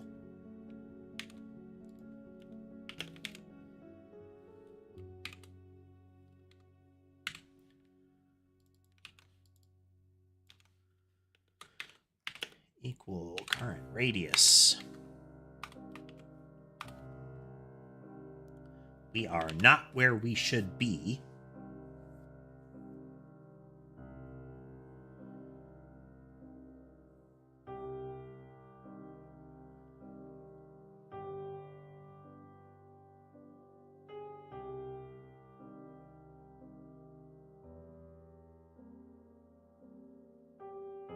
So let's see here.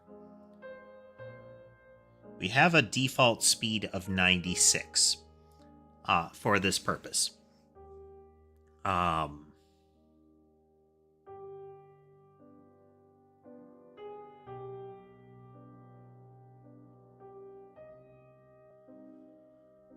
For getting into position that we should be.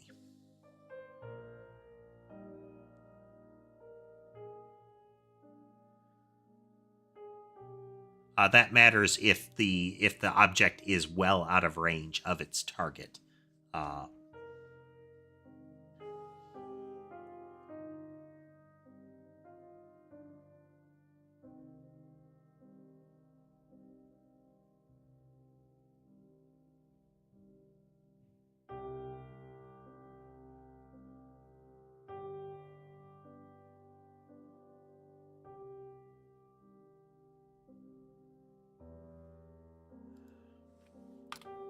If from center.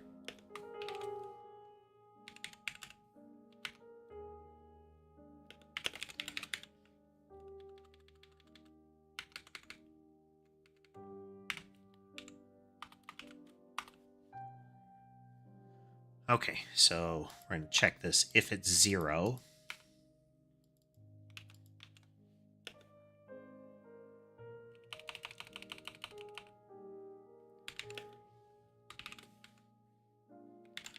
targeter dot direction to 0.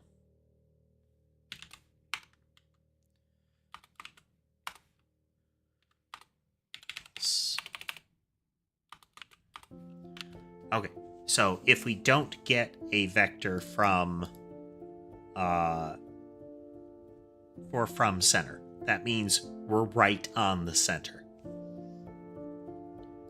So we're going to try, hey, what is the targeter direction? We'll use that as our from center here.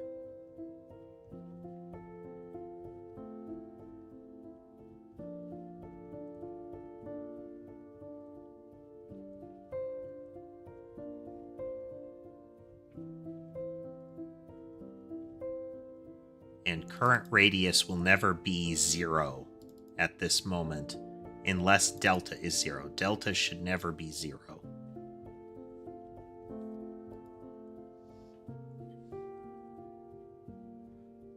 Because we wouldn't call it if time had not passed.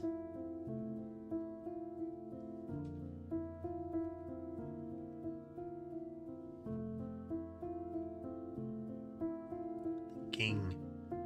Okay, if it's not 0, then from center is that. Else from center is equal to vector 2 dot right.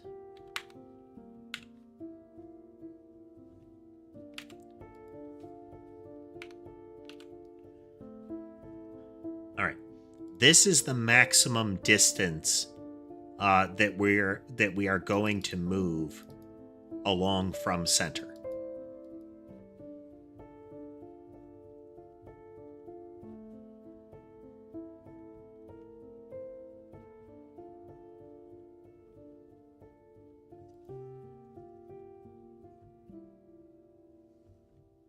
So we need to determine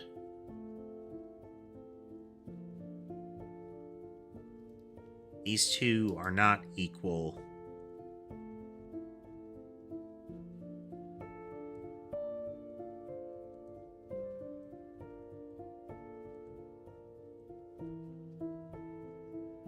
Okay, vector 2.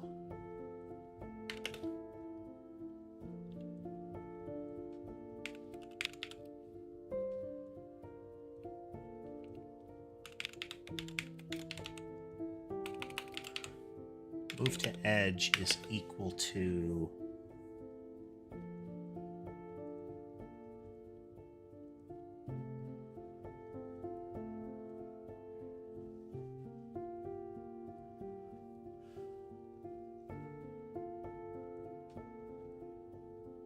this is the difference between them. So we need to make sure we get this right. The direction to the entity is from center. And that's how long that is. That can be further than the radius, or it can be closer than the radius. If it's further, we need to move inward across the vector. We need to negate that vector. So it is going to be the length of the vector should be the radius minus the length.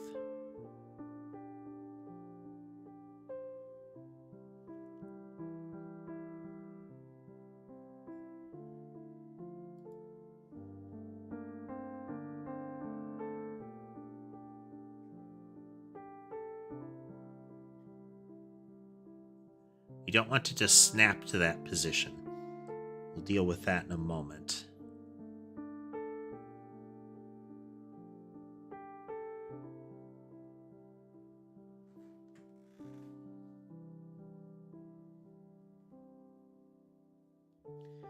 Okay, same thing is if we want to move to the edge, we have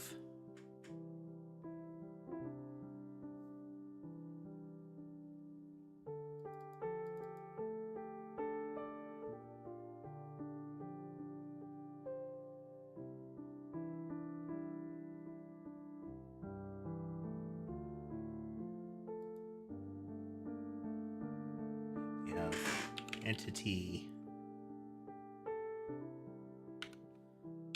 position. That's our position. No. Wait. This is where we are from center. This is where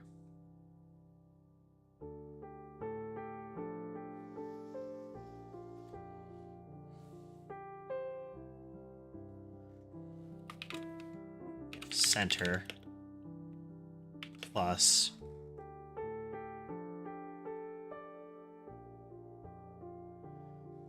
from center dot normalized times current radius.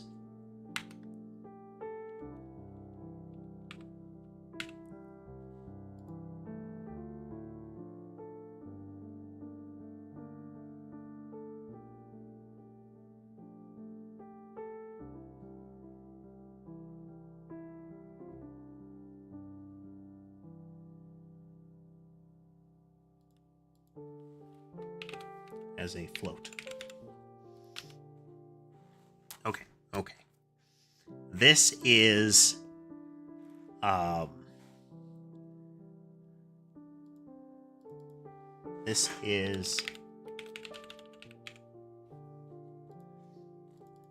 this is where it should be. This is on the edge of the radius from us.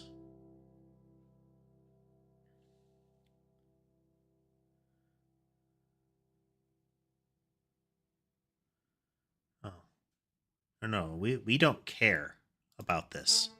We shouldn't care about that. See that in a moment.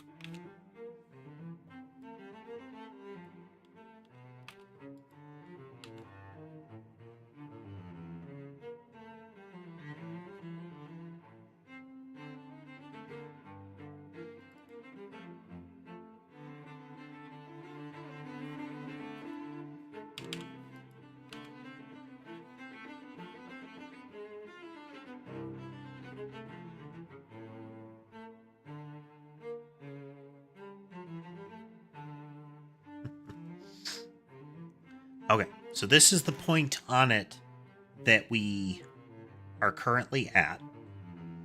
or that we should be currently at. We're not. So then...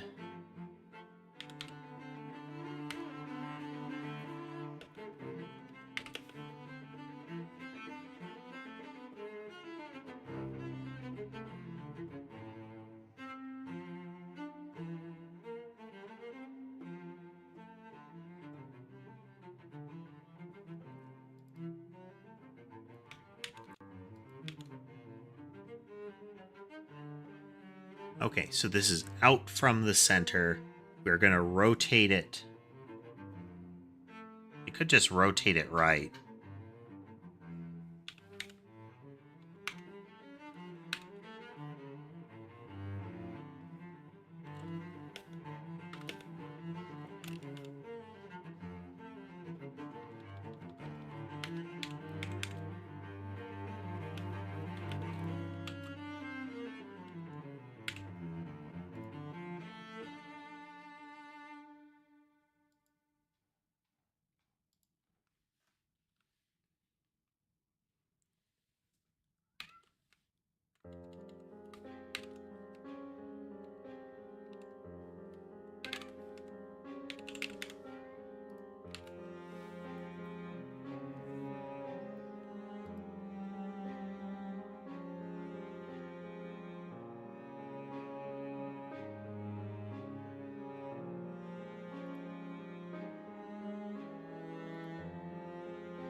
Okay, so we're just going to rotate it 90 degrees to get that.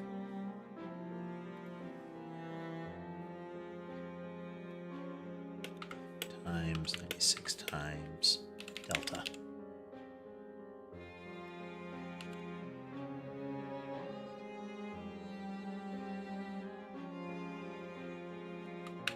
Again, these need to be floats.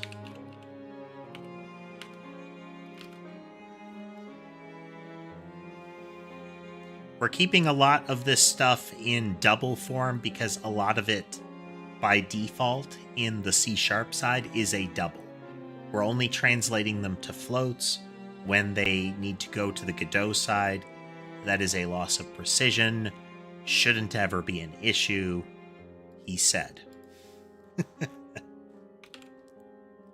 right, so this is where we should be. So now we're going to say, not a variable, 2.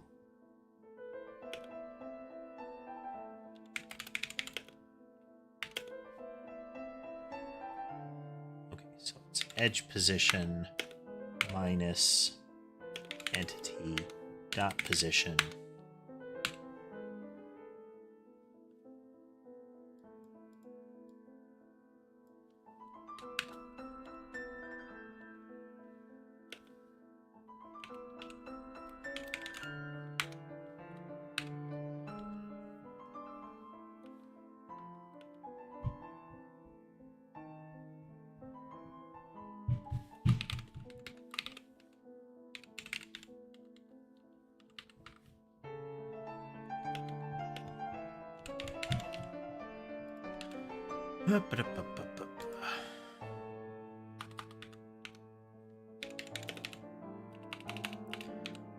Float speed is equal to float.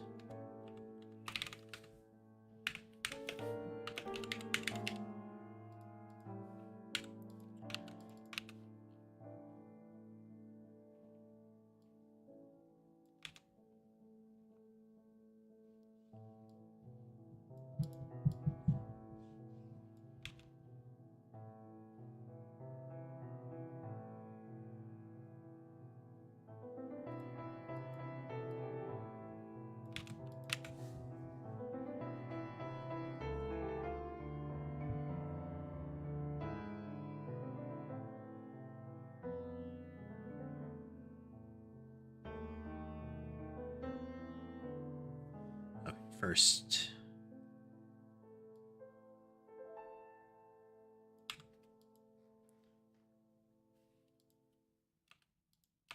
Okay, this gets us um, the direction that we need to move in. If to move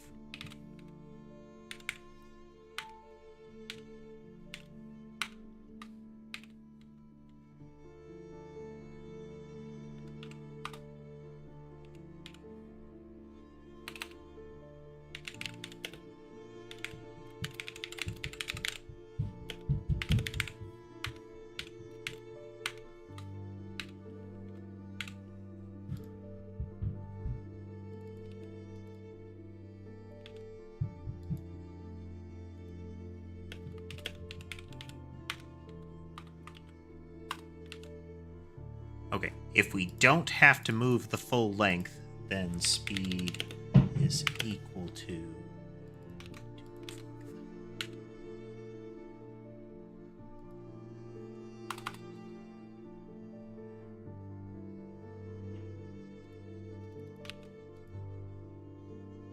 and entity proposed movement plus equals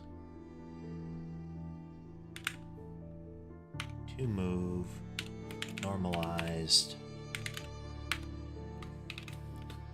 times speed.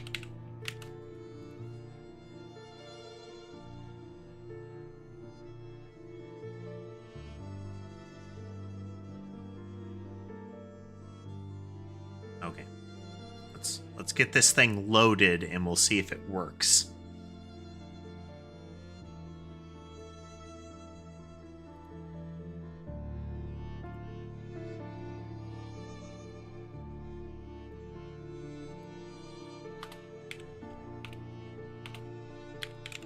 Constant string.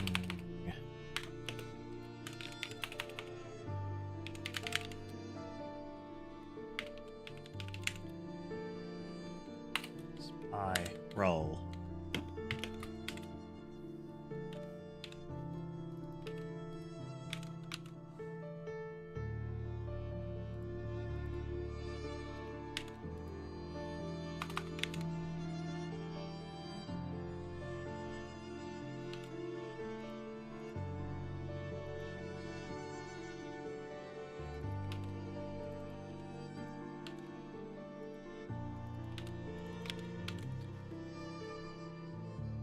It's going to default to the right.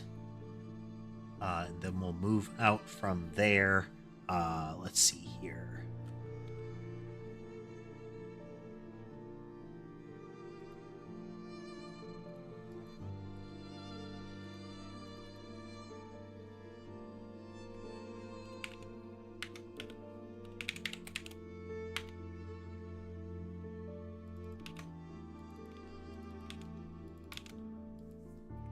Doing this because we want to be able to figure this properly. We got one more piece.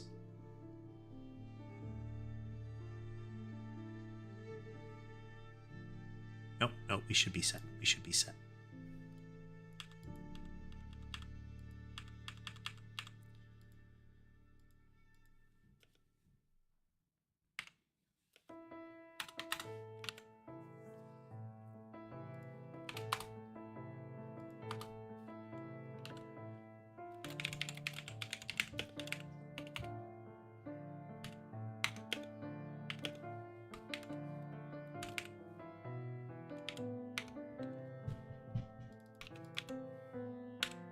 Cast it.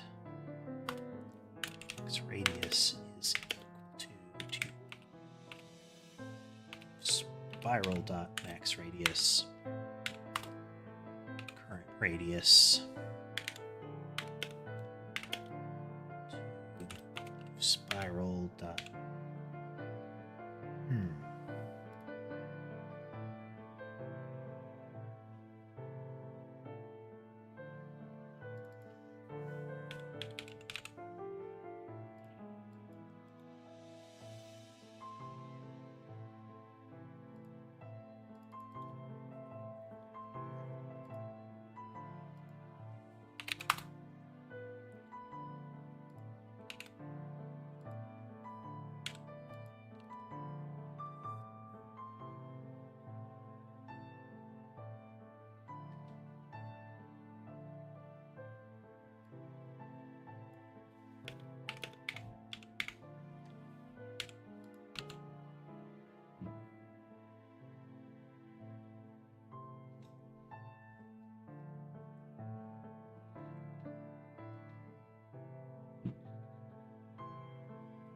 Okay.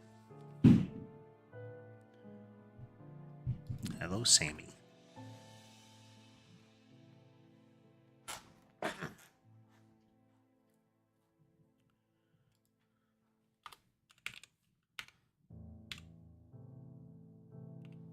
Okay, we are not going to set a max radius. We want it to just spiral out. Then when we're loading this little guy up, we're going to start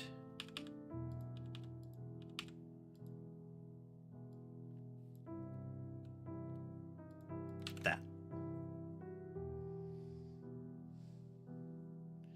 See what happens. See what happens.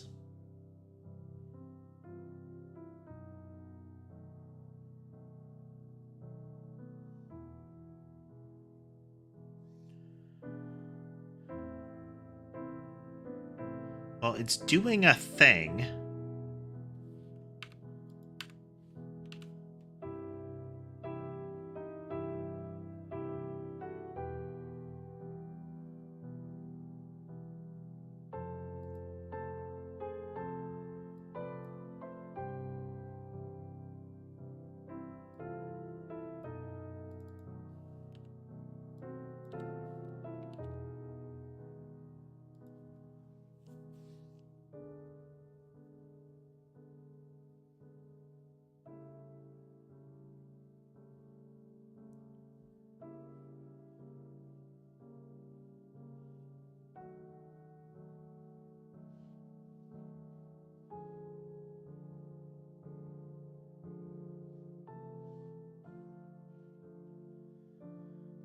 This outward force, I think, is an overriding factor here because it's constantly going to be moving.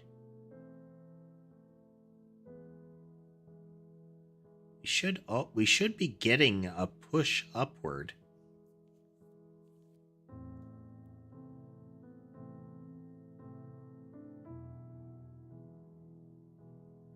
We should always be getting a push in the right direction here. So let's take a quick look at what's happening.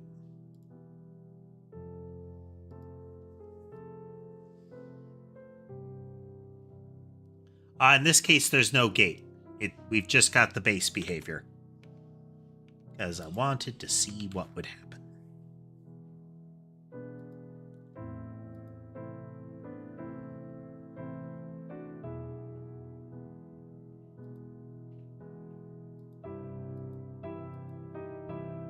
Center should now be 0, 0.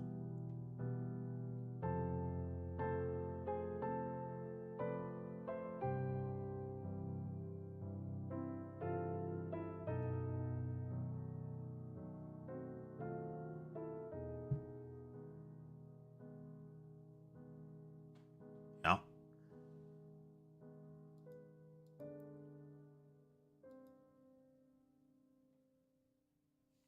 Okay.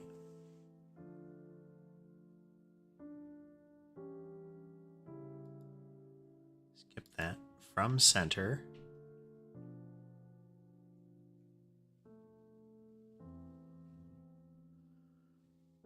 Okay, we're sitting at 0, 0.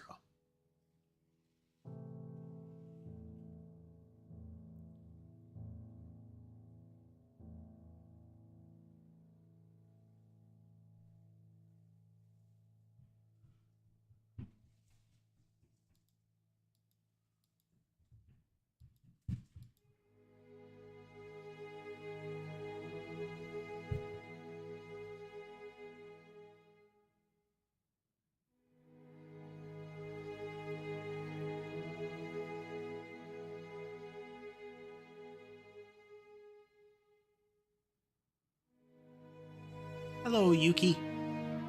Well, then welcome back.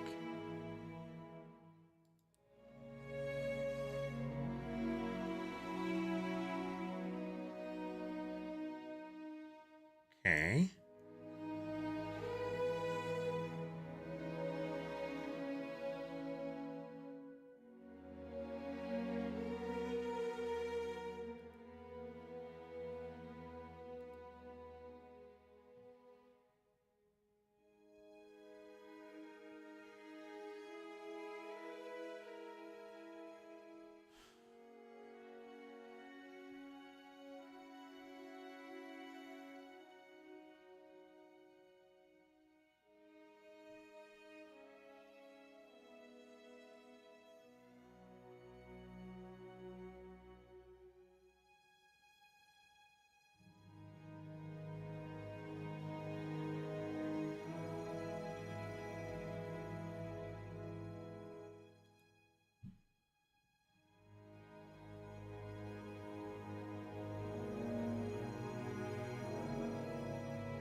Okay.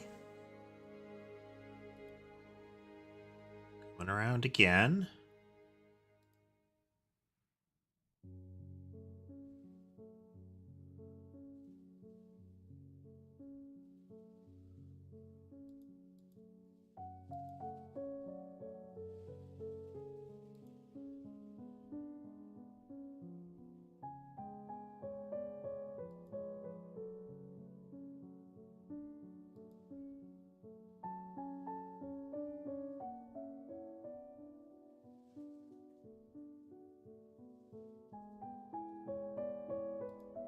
Have a from center.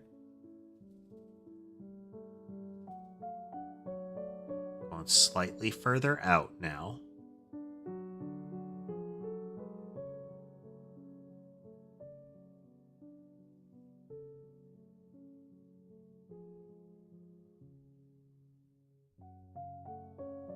Make a lot of sense that it's moving left as a result of this as well.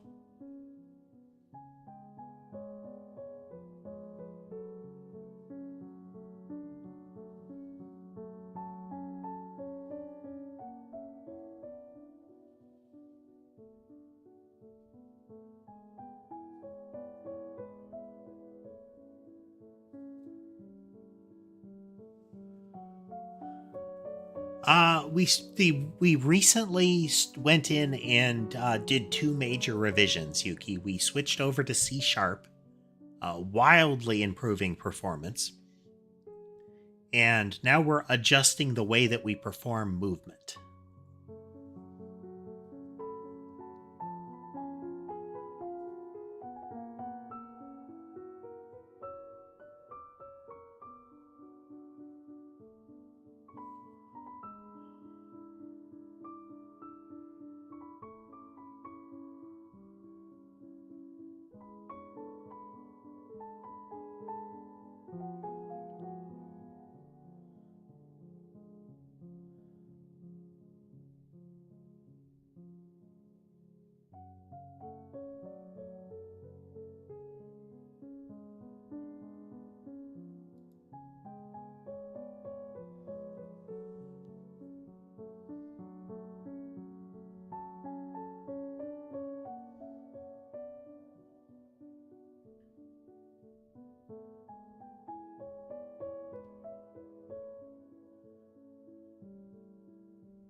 Let's see here.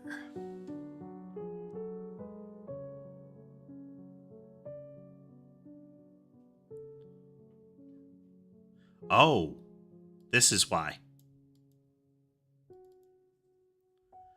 Because we're pushing this harder and harder. It is getting shoved to the side. We don't want to multiply it by the current radius. We want to multiply it by the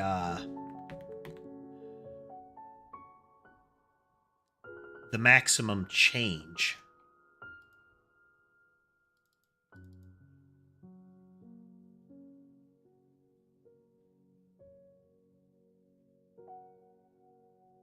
So there's essentially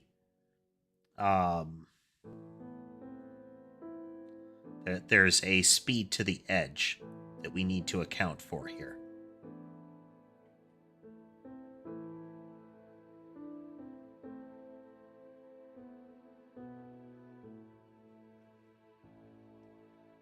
It's how far we need to go to get to the radius, and then how far we should be moving along the circle.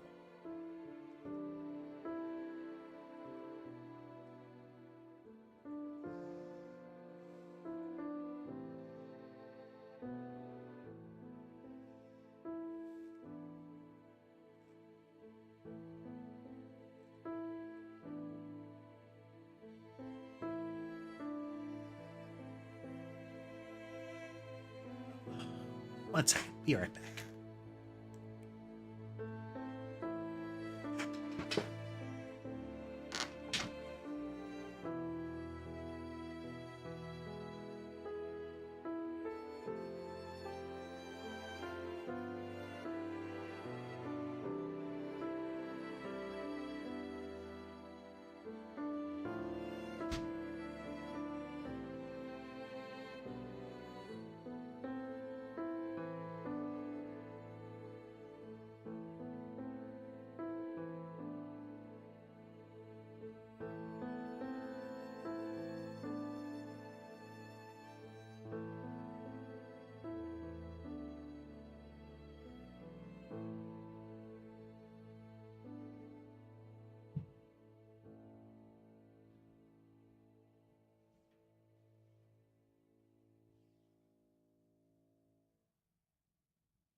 Okay. I forgot to take any breaks, so, you know.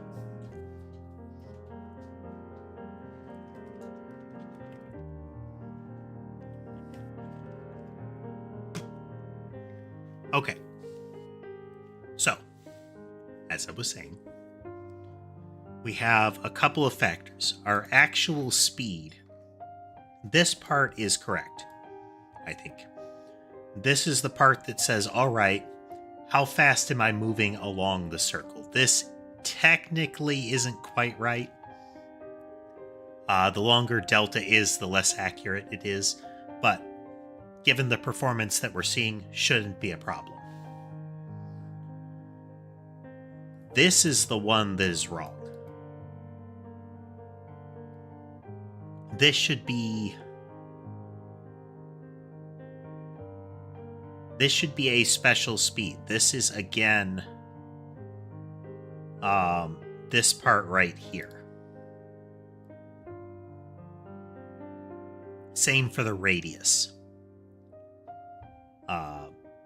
Okay, so we have... Let's release that so we can gracefully exit. Okay. So right here, we would be determining what our kind of our expansion speed is.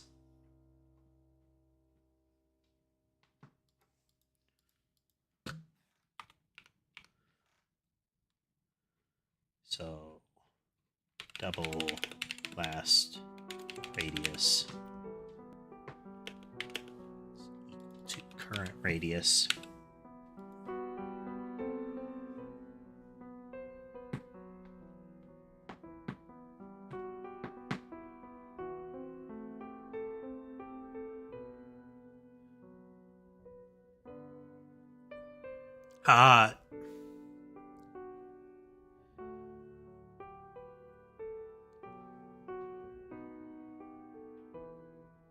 So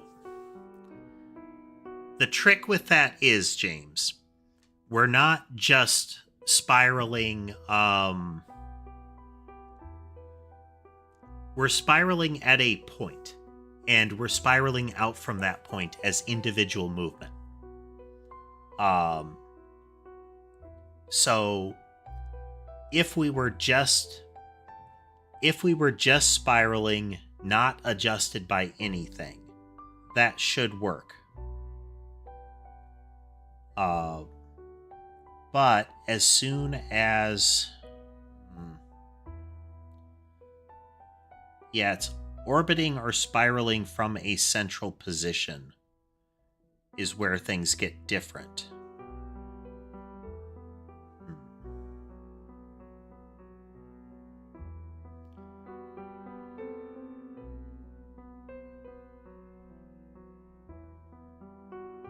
Trying to decide how I want this to operate.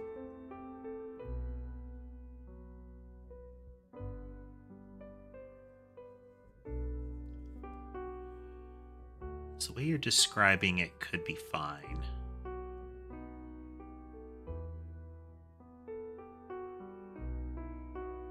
With the rotation based on... Base the rotation, the angle on...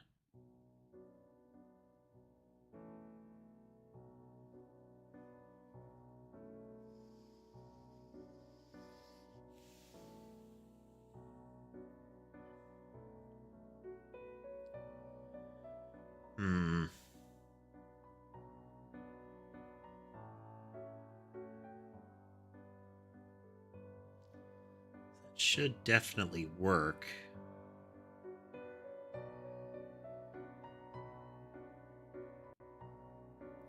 Because then we have a change in angle, and we have its linear speed.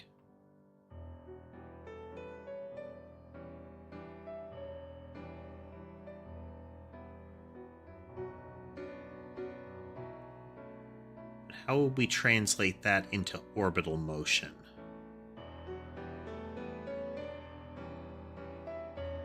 because we still need the same general behavior. It needs to spiral out until it reaches its target radius, but it needs to do so gracefully. It can't just snap, you know? That might ultimately not be a problem.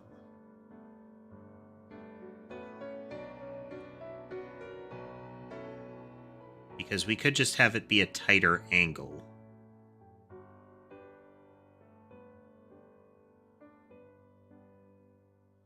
How would we keep pace with a target centralized one? Yeah. So if it is from a fixed point, then I think we could do the rotation thing. Just changing the vector. Which has some advantages to it as far as how it would blend. I think that creates its own interesting patterns. But if we're orbiting a target, that creates extra movement.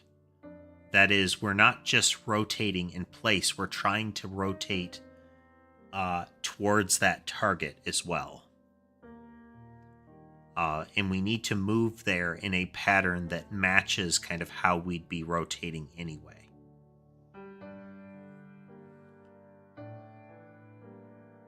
So, like, if I have a whole bunch of them that have spawned out and they decide to leap to another target, then we need to be able to get them to converge. Like, if they need to converge into orbit, or if they need to, like, spiral in on that target.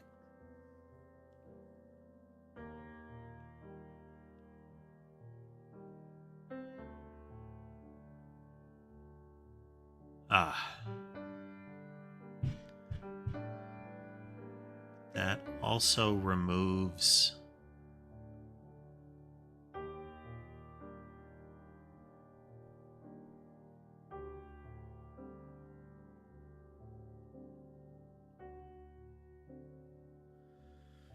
This one's a bit of a puzzler here. Because when moving independent of a central point, that is potentially variable, we could just turn.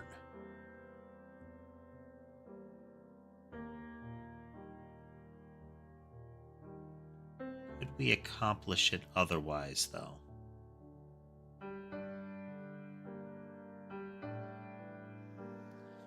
Let's keep going down this road. We'll figure it out from there. Okay, we just need...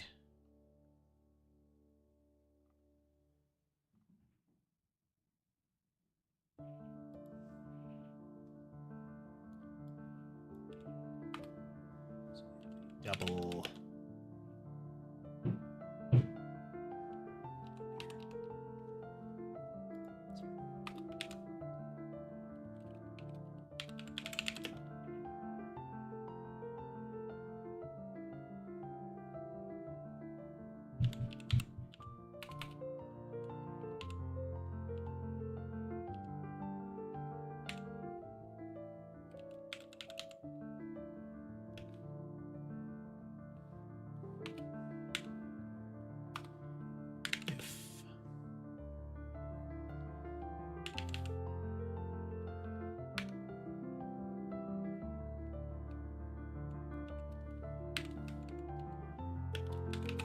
radius minus last radius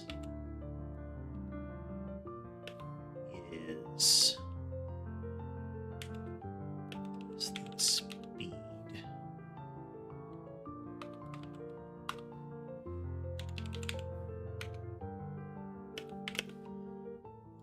What's that?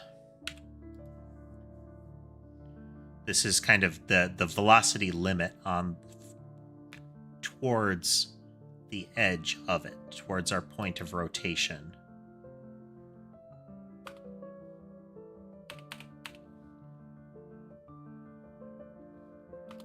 Else.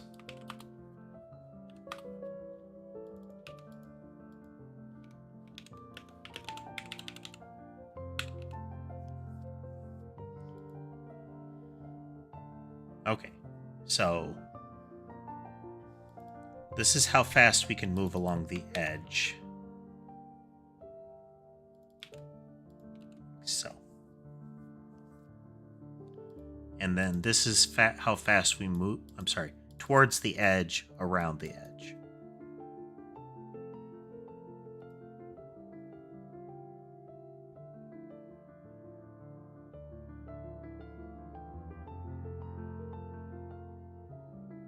Well, he'd be wiggling.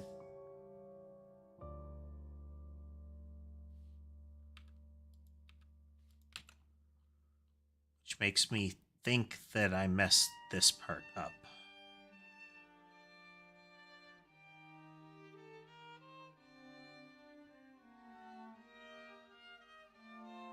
Our current radius, we adjust it by its speed.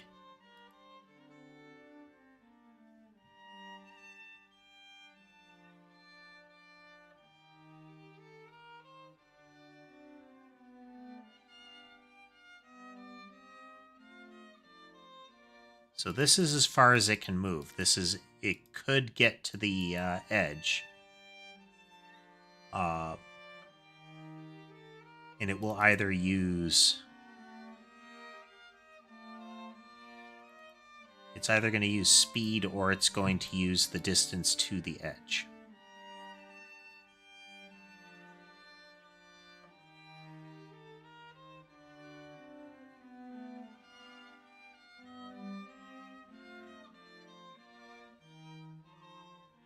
So current radius should always be expanding.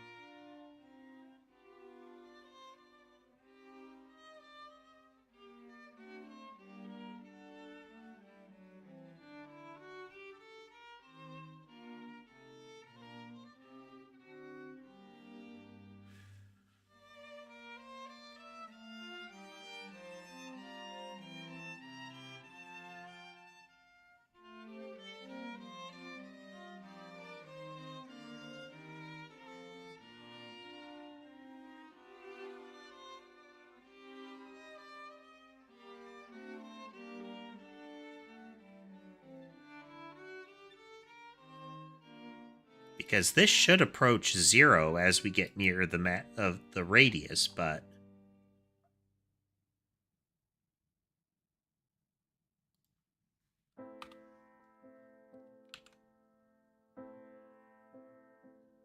well, let's step through it and see what's going wrong.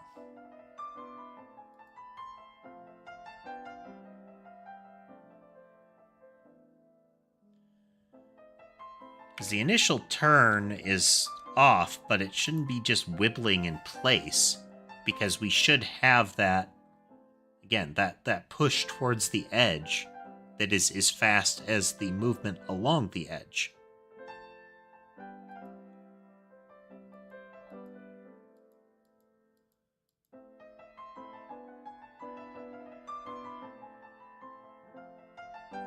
Zero.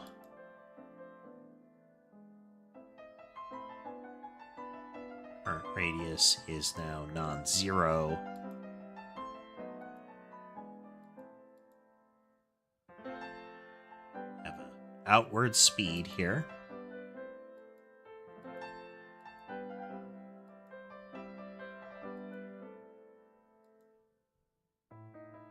We're starting out moving to the right.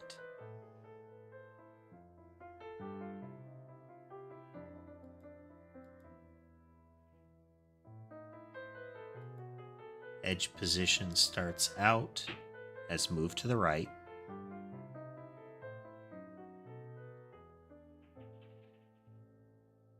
And then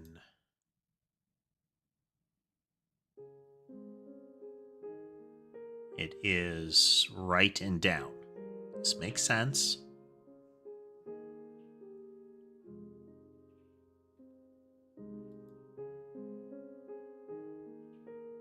To move is right and down.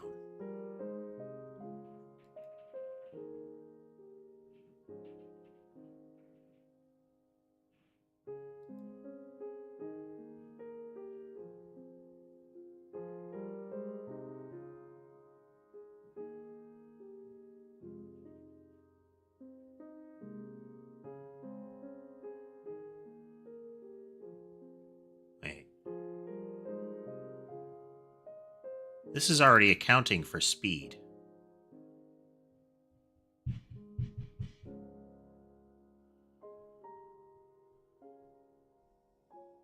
It's already accounting for speed.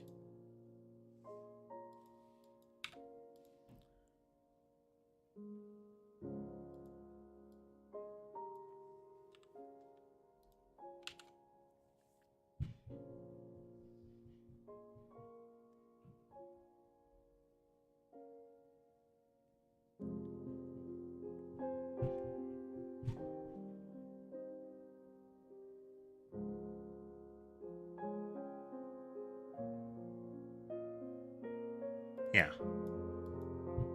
We've already accounted for all of this. It's double applying speed, which is going to skew the rest of the algorithm.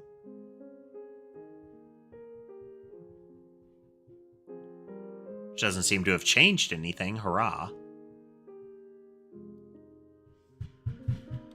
Still wibbling about in a circle.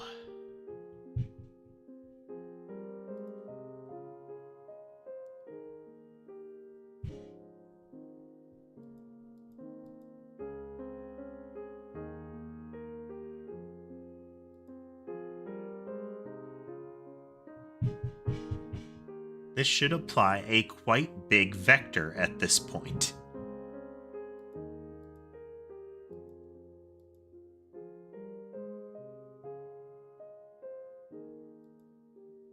Or at least we should be applying a pretty steady vector out. But maybe that's part of the problem.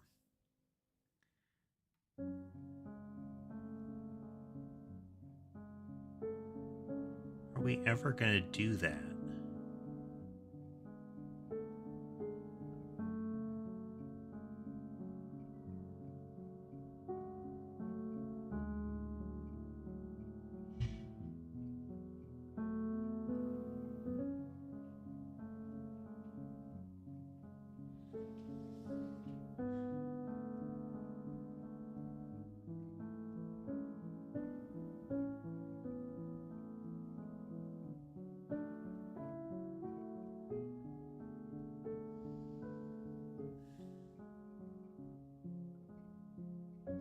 Is I want to be able to circle to a target. This is the only reason that we're pursuing it in this direction. If I just needed to have the perpetual pivot, then we'd be fine. We could run with your suggestion there, James, where it's just, keep turning slightly kind of thing.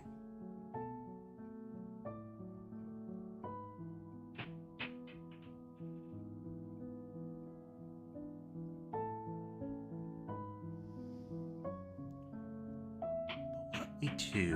What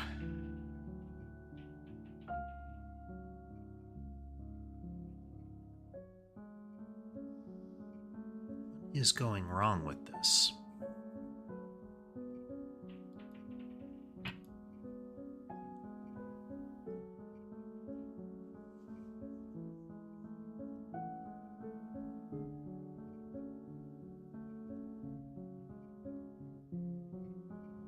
Radius is expanding out. It should be much further out. Now we could have it be proportional outward pressure.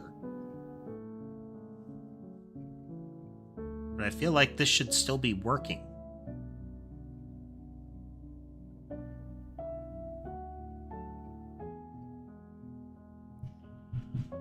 So the vector should always be kind of at an angle around it.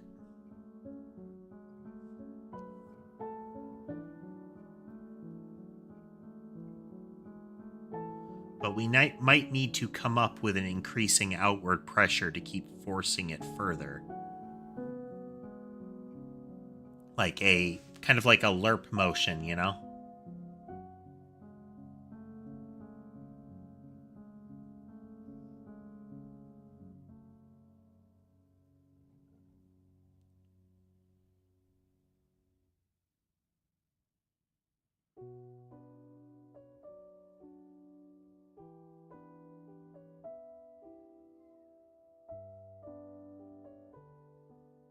You know what?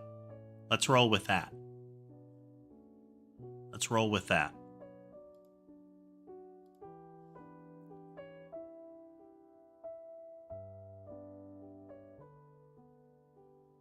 We could composite that, I think. Yeah, we could have logic that keeps rotating it. We could have logic that pushes it away from the entity or, like, pulls it in or out like a spring force towards the radius. Let's just roll with that for now.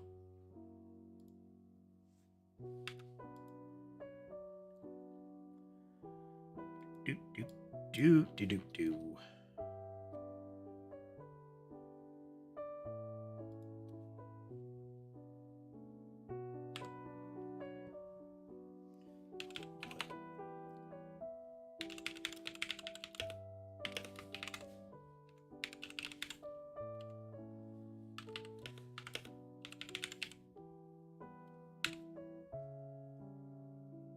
And let's just rotate our...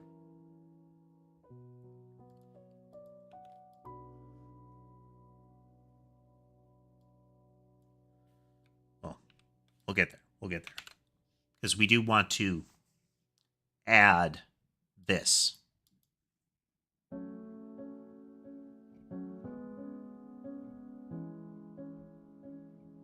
Yeah. I think you're on point with that there, James.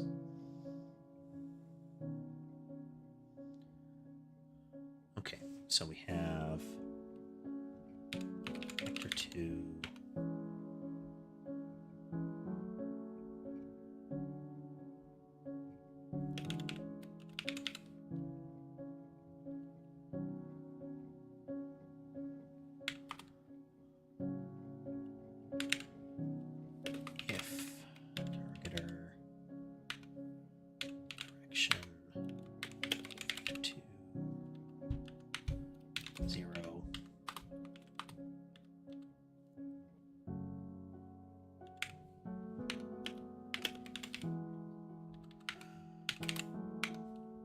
We already have a vector use it. Otherwise...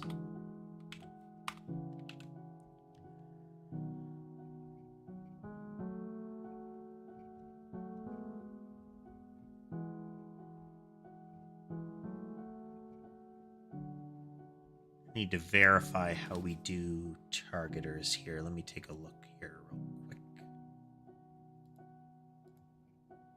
We need to call update target.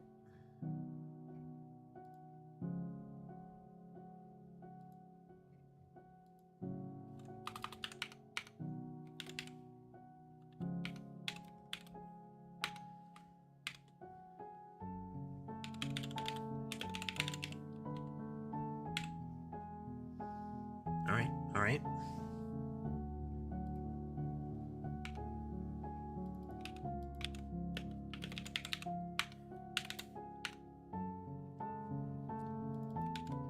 Right.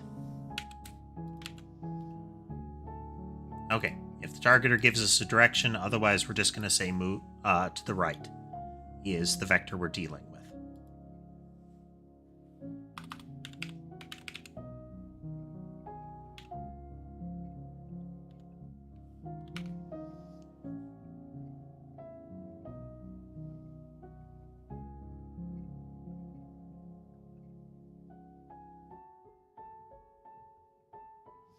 No.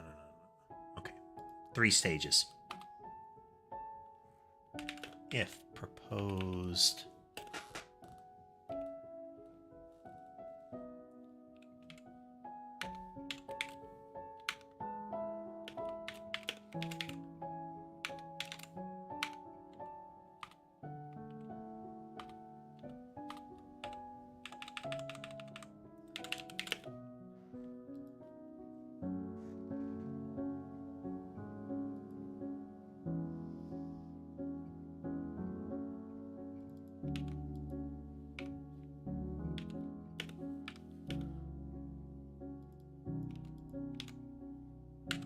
Okay, if we're already moving, we're going to use that direction.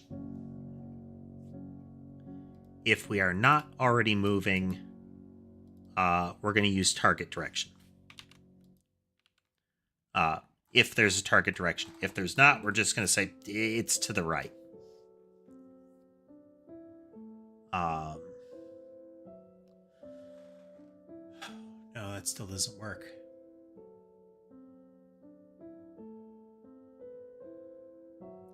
There needs to be... If this is the first one, then there is no proposed movement yet.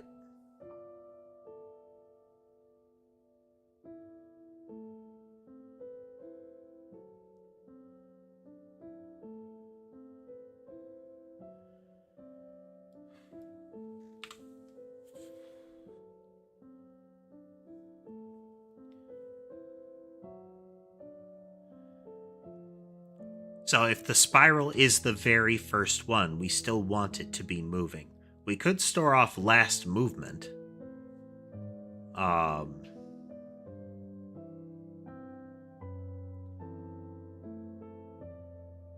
that's not accurate.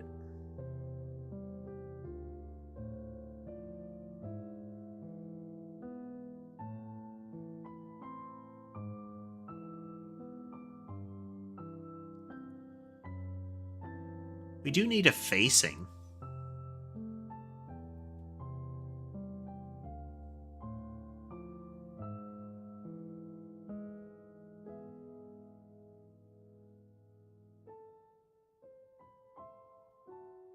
Like a direction that it's pointed.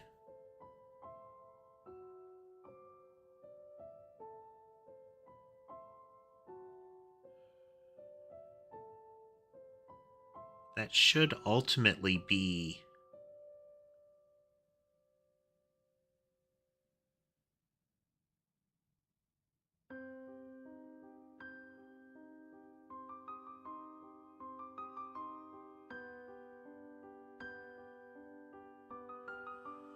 Oh, dear, dear, dear.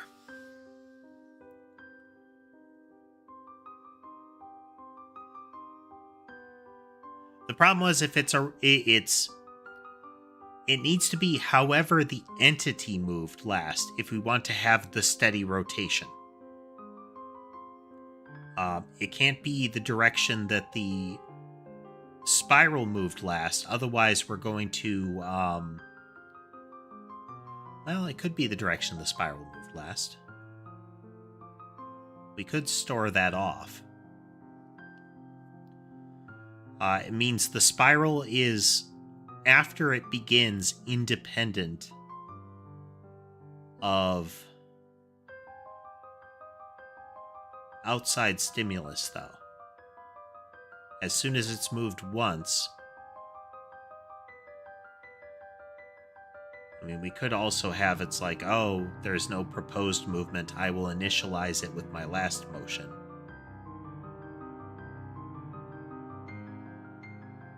Yeah, that's the thought there, James, is that I wanted to handle the current one. Like what we're moving now. So if it says move to the right,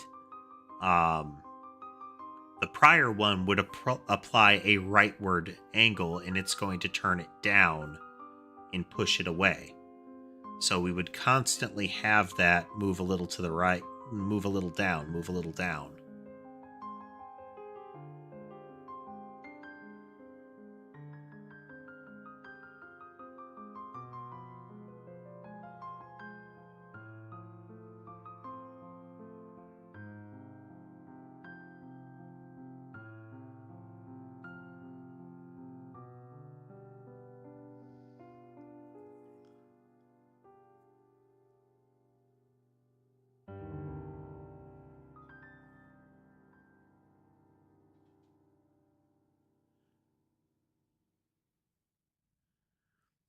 I guess what I'm getting at, Tass, is if it has no source direction, so we don't have a previous motion. It's just, it starts at 0. The projectile has entered existence. If the vector is acting, if the spiral is acting by itself, we could say, hey, take right, and start rotating. But then it needs to remember I was last moving right, and I need to rotate again. So it's applying a rightward force initially, and then it keeps applying that force. But if there's a direction that we're already moving, we should respect that.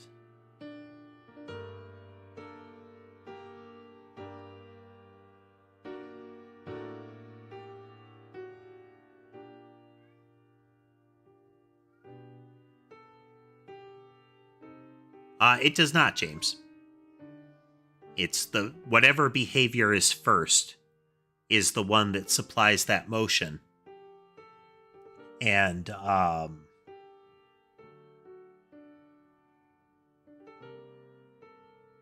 yeah, it's whatever behavior is first is the one that begins supplying motion.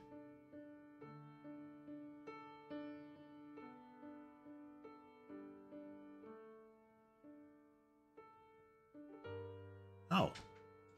No, let's think back to what we were doing. It rotates it. Period. That's all it does. It rotates. So if there is no proposed motion, it doesn't do anything.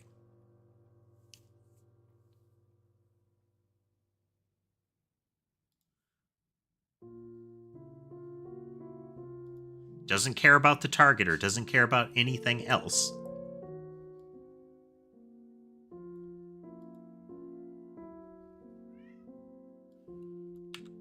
If there's proposed motion,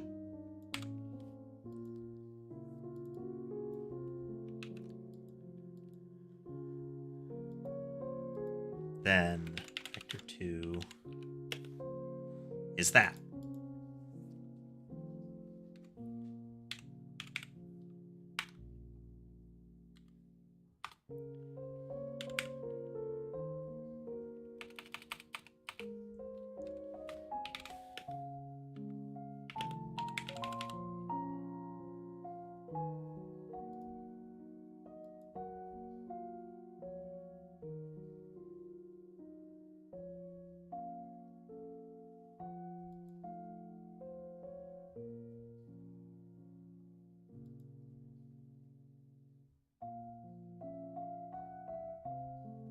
Oh, time speed.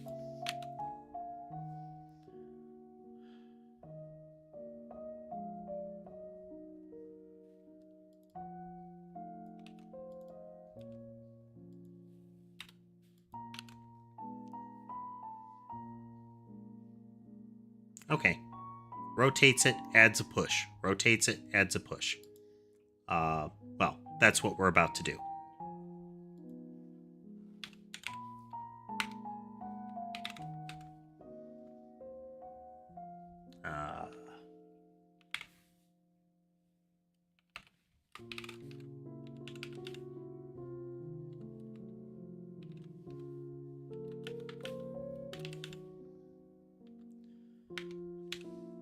One of these times I'm going to remember to hunt for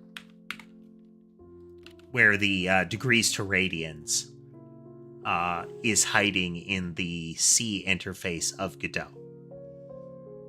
Or if I can find it in like math or something like that.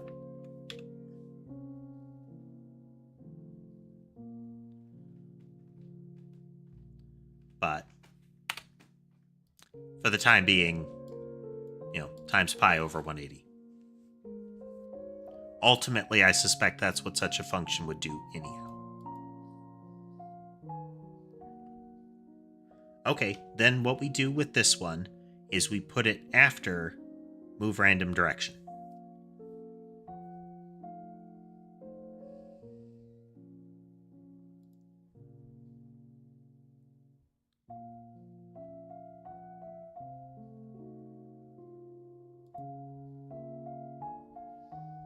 Or right, or whatever.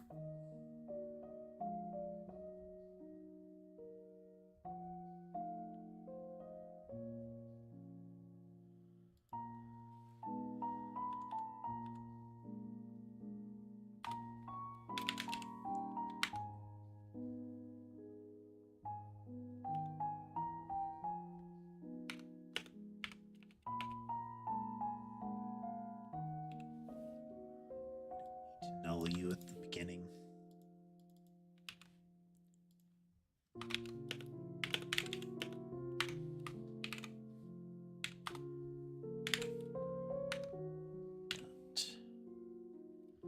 Behaviors.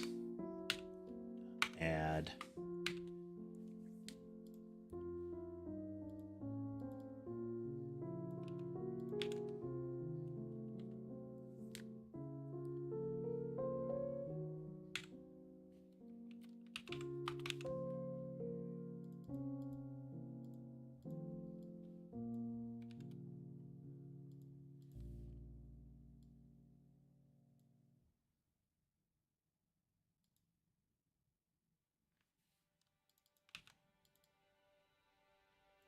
Here we go.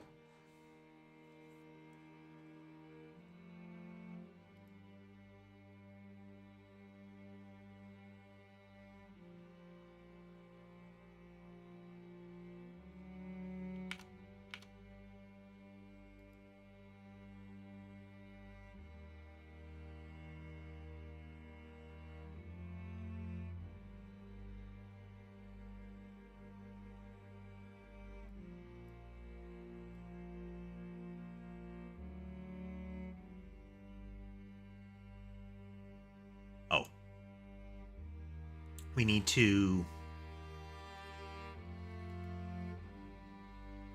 First time this came up is a behavior group needs a targeter.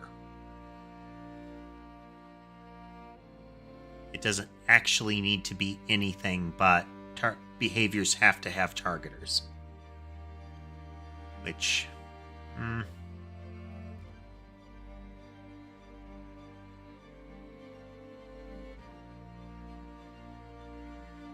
A behavior group.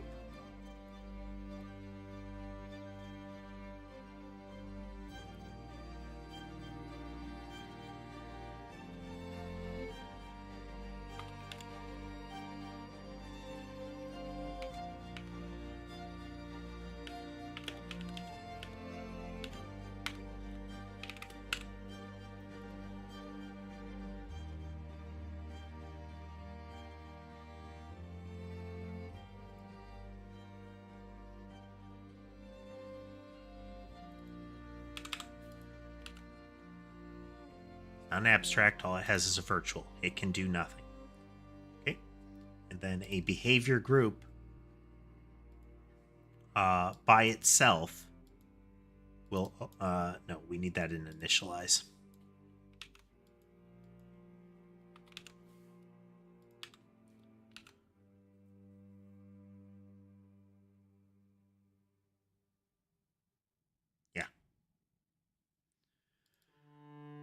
Just overrides the targeter. That should get us past that particular nasty little exception.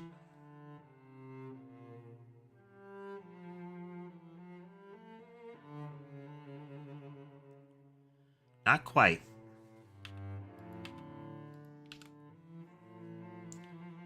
Let's...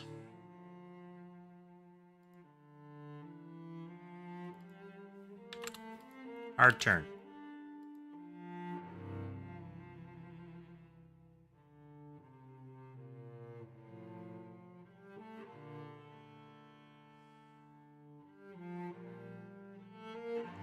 All right, this isn't pushing outward from...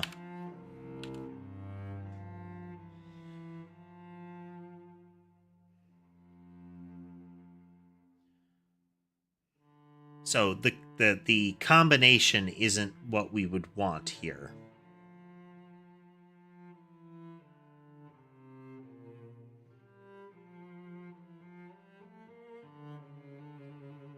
Because it's not like... proposed movement isn't is always coming in as the same thing.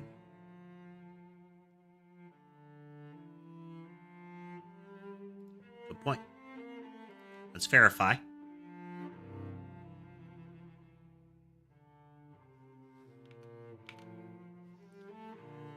Okay, so proposed movement is currently a random direction. We're going to rotate that a little bit and add our speed to it.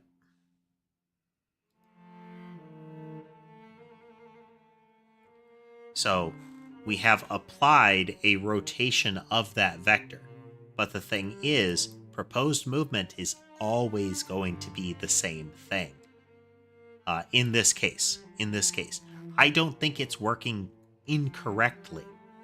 It's that spiraling off of a random direction isn't sufficient.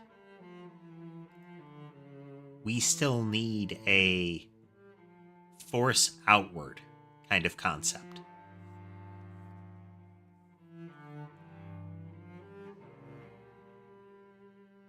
So that we always have a push from the direction.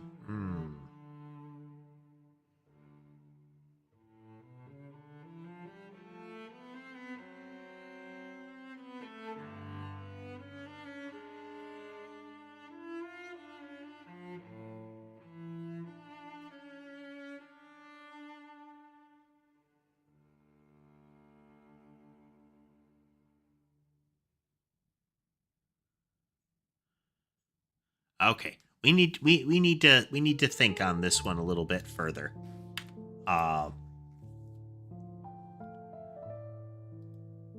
Because we need a outward, or we need an additional force to pair with the rotation that is going to ensure that regardless of how the rotation happens, that there's an additional push like away from its center. Otherwise, we don't necessarily get that precursor motion, the proper precursor motion. So let's say the random direction is to the right. What's going to happen is it's going to apply 1x, let's say. And then we're going to get to this, and proposed movement is 1 to the right. It will then take that, rotate it slightly. It'll be, a little less than 1, a little greater than 0 kind of thing. It will pump the speed on that. It'll be about, 1.6 close to 0. And it will apply that. That will happen every time. It's just going to be a slight veer off in that case. We could increase or mess with the angle to apply a greater push to it, but that also means that eventually we can get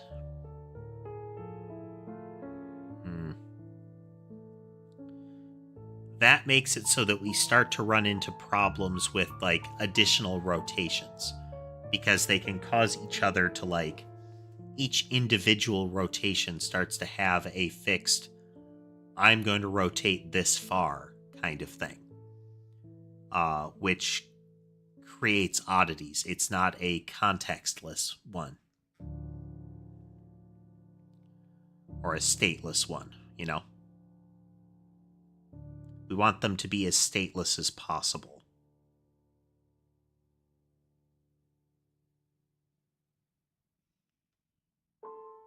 Let's think on that some more. Spiral, I think, is one of the most apparent, one of the most visually apparent things we can do. So we need to figure out how to do this one. It is an excellent demonstration of the system. All right. But more progress made. We definitely demonstrated sequential movement. So the system in general works. This is where we want to be. We are finally back to making new movement patterns. We are revisiting some of them, but we get to do them in, I think, a more robust fashion. We just have to figure out how to realize it, What is the combination of things that make a spiral? What is the combination of things that we need to get that sine wave working, But yeah, I hope everybody had a good time watching with us tonight. Nice little learning experience, and we didn't hit one of those mental dead ends until the very end. We did run a little over. But that's fine. That's fine. I had a good time. Hope you did too. In any event, if you like what you saw and would like to see more, remember to like, follow, subscribe, that sort of thing. If you'd like to financially support the channel, there's Patreon, Coffee, and channel memberships available. Neat little emotes and whatnot on YouTube. I hope everybody has a good rest of their day, and I'll see you next time.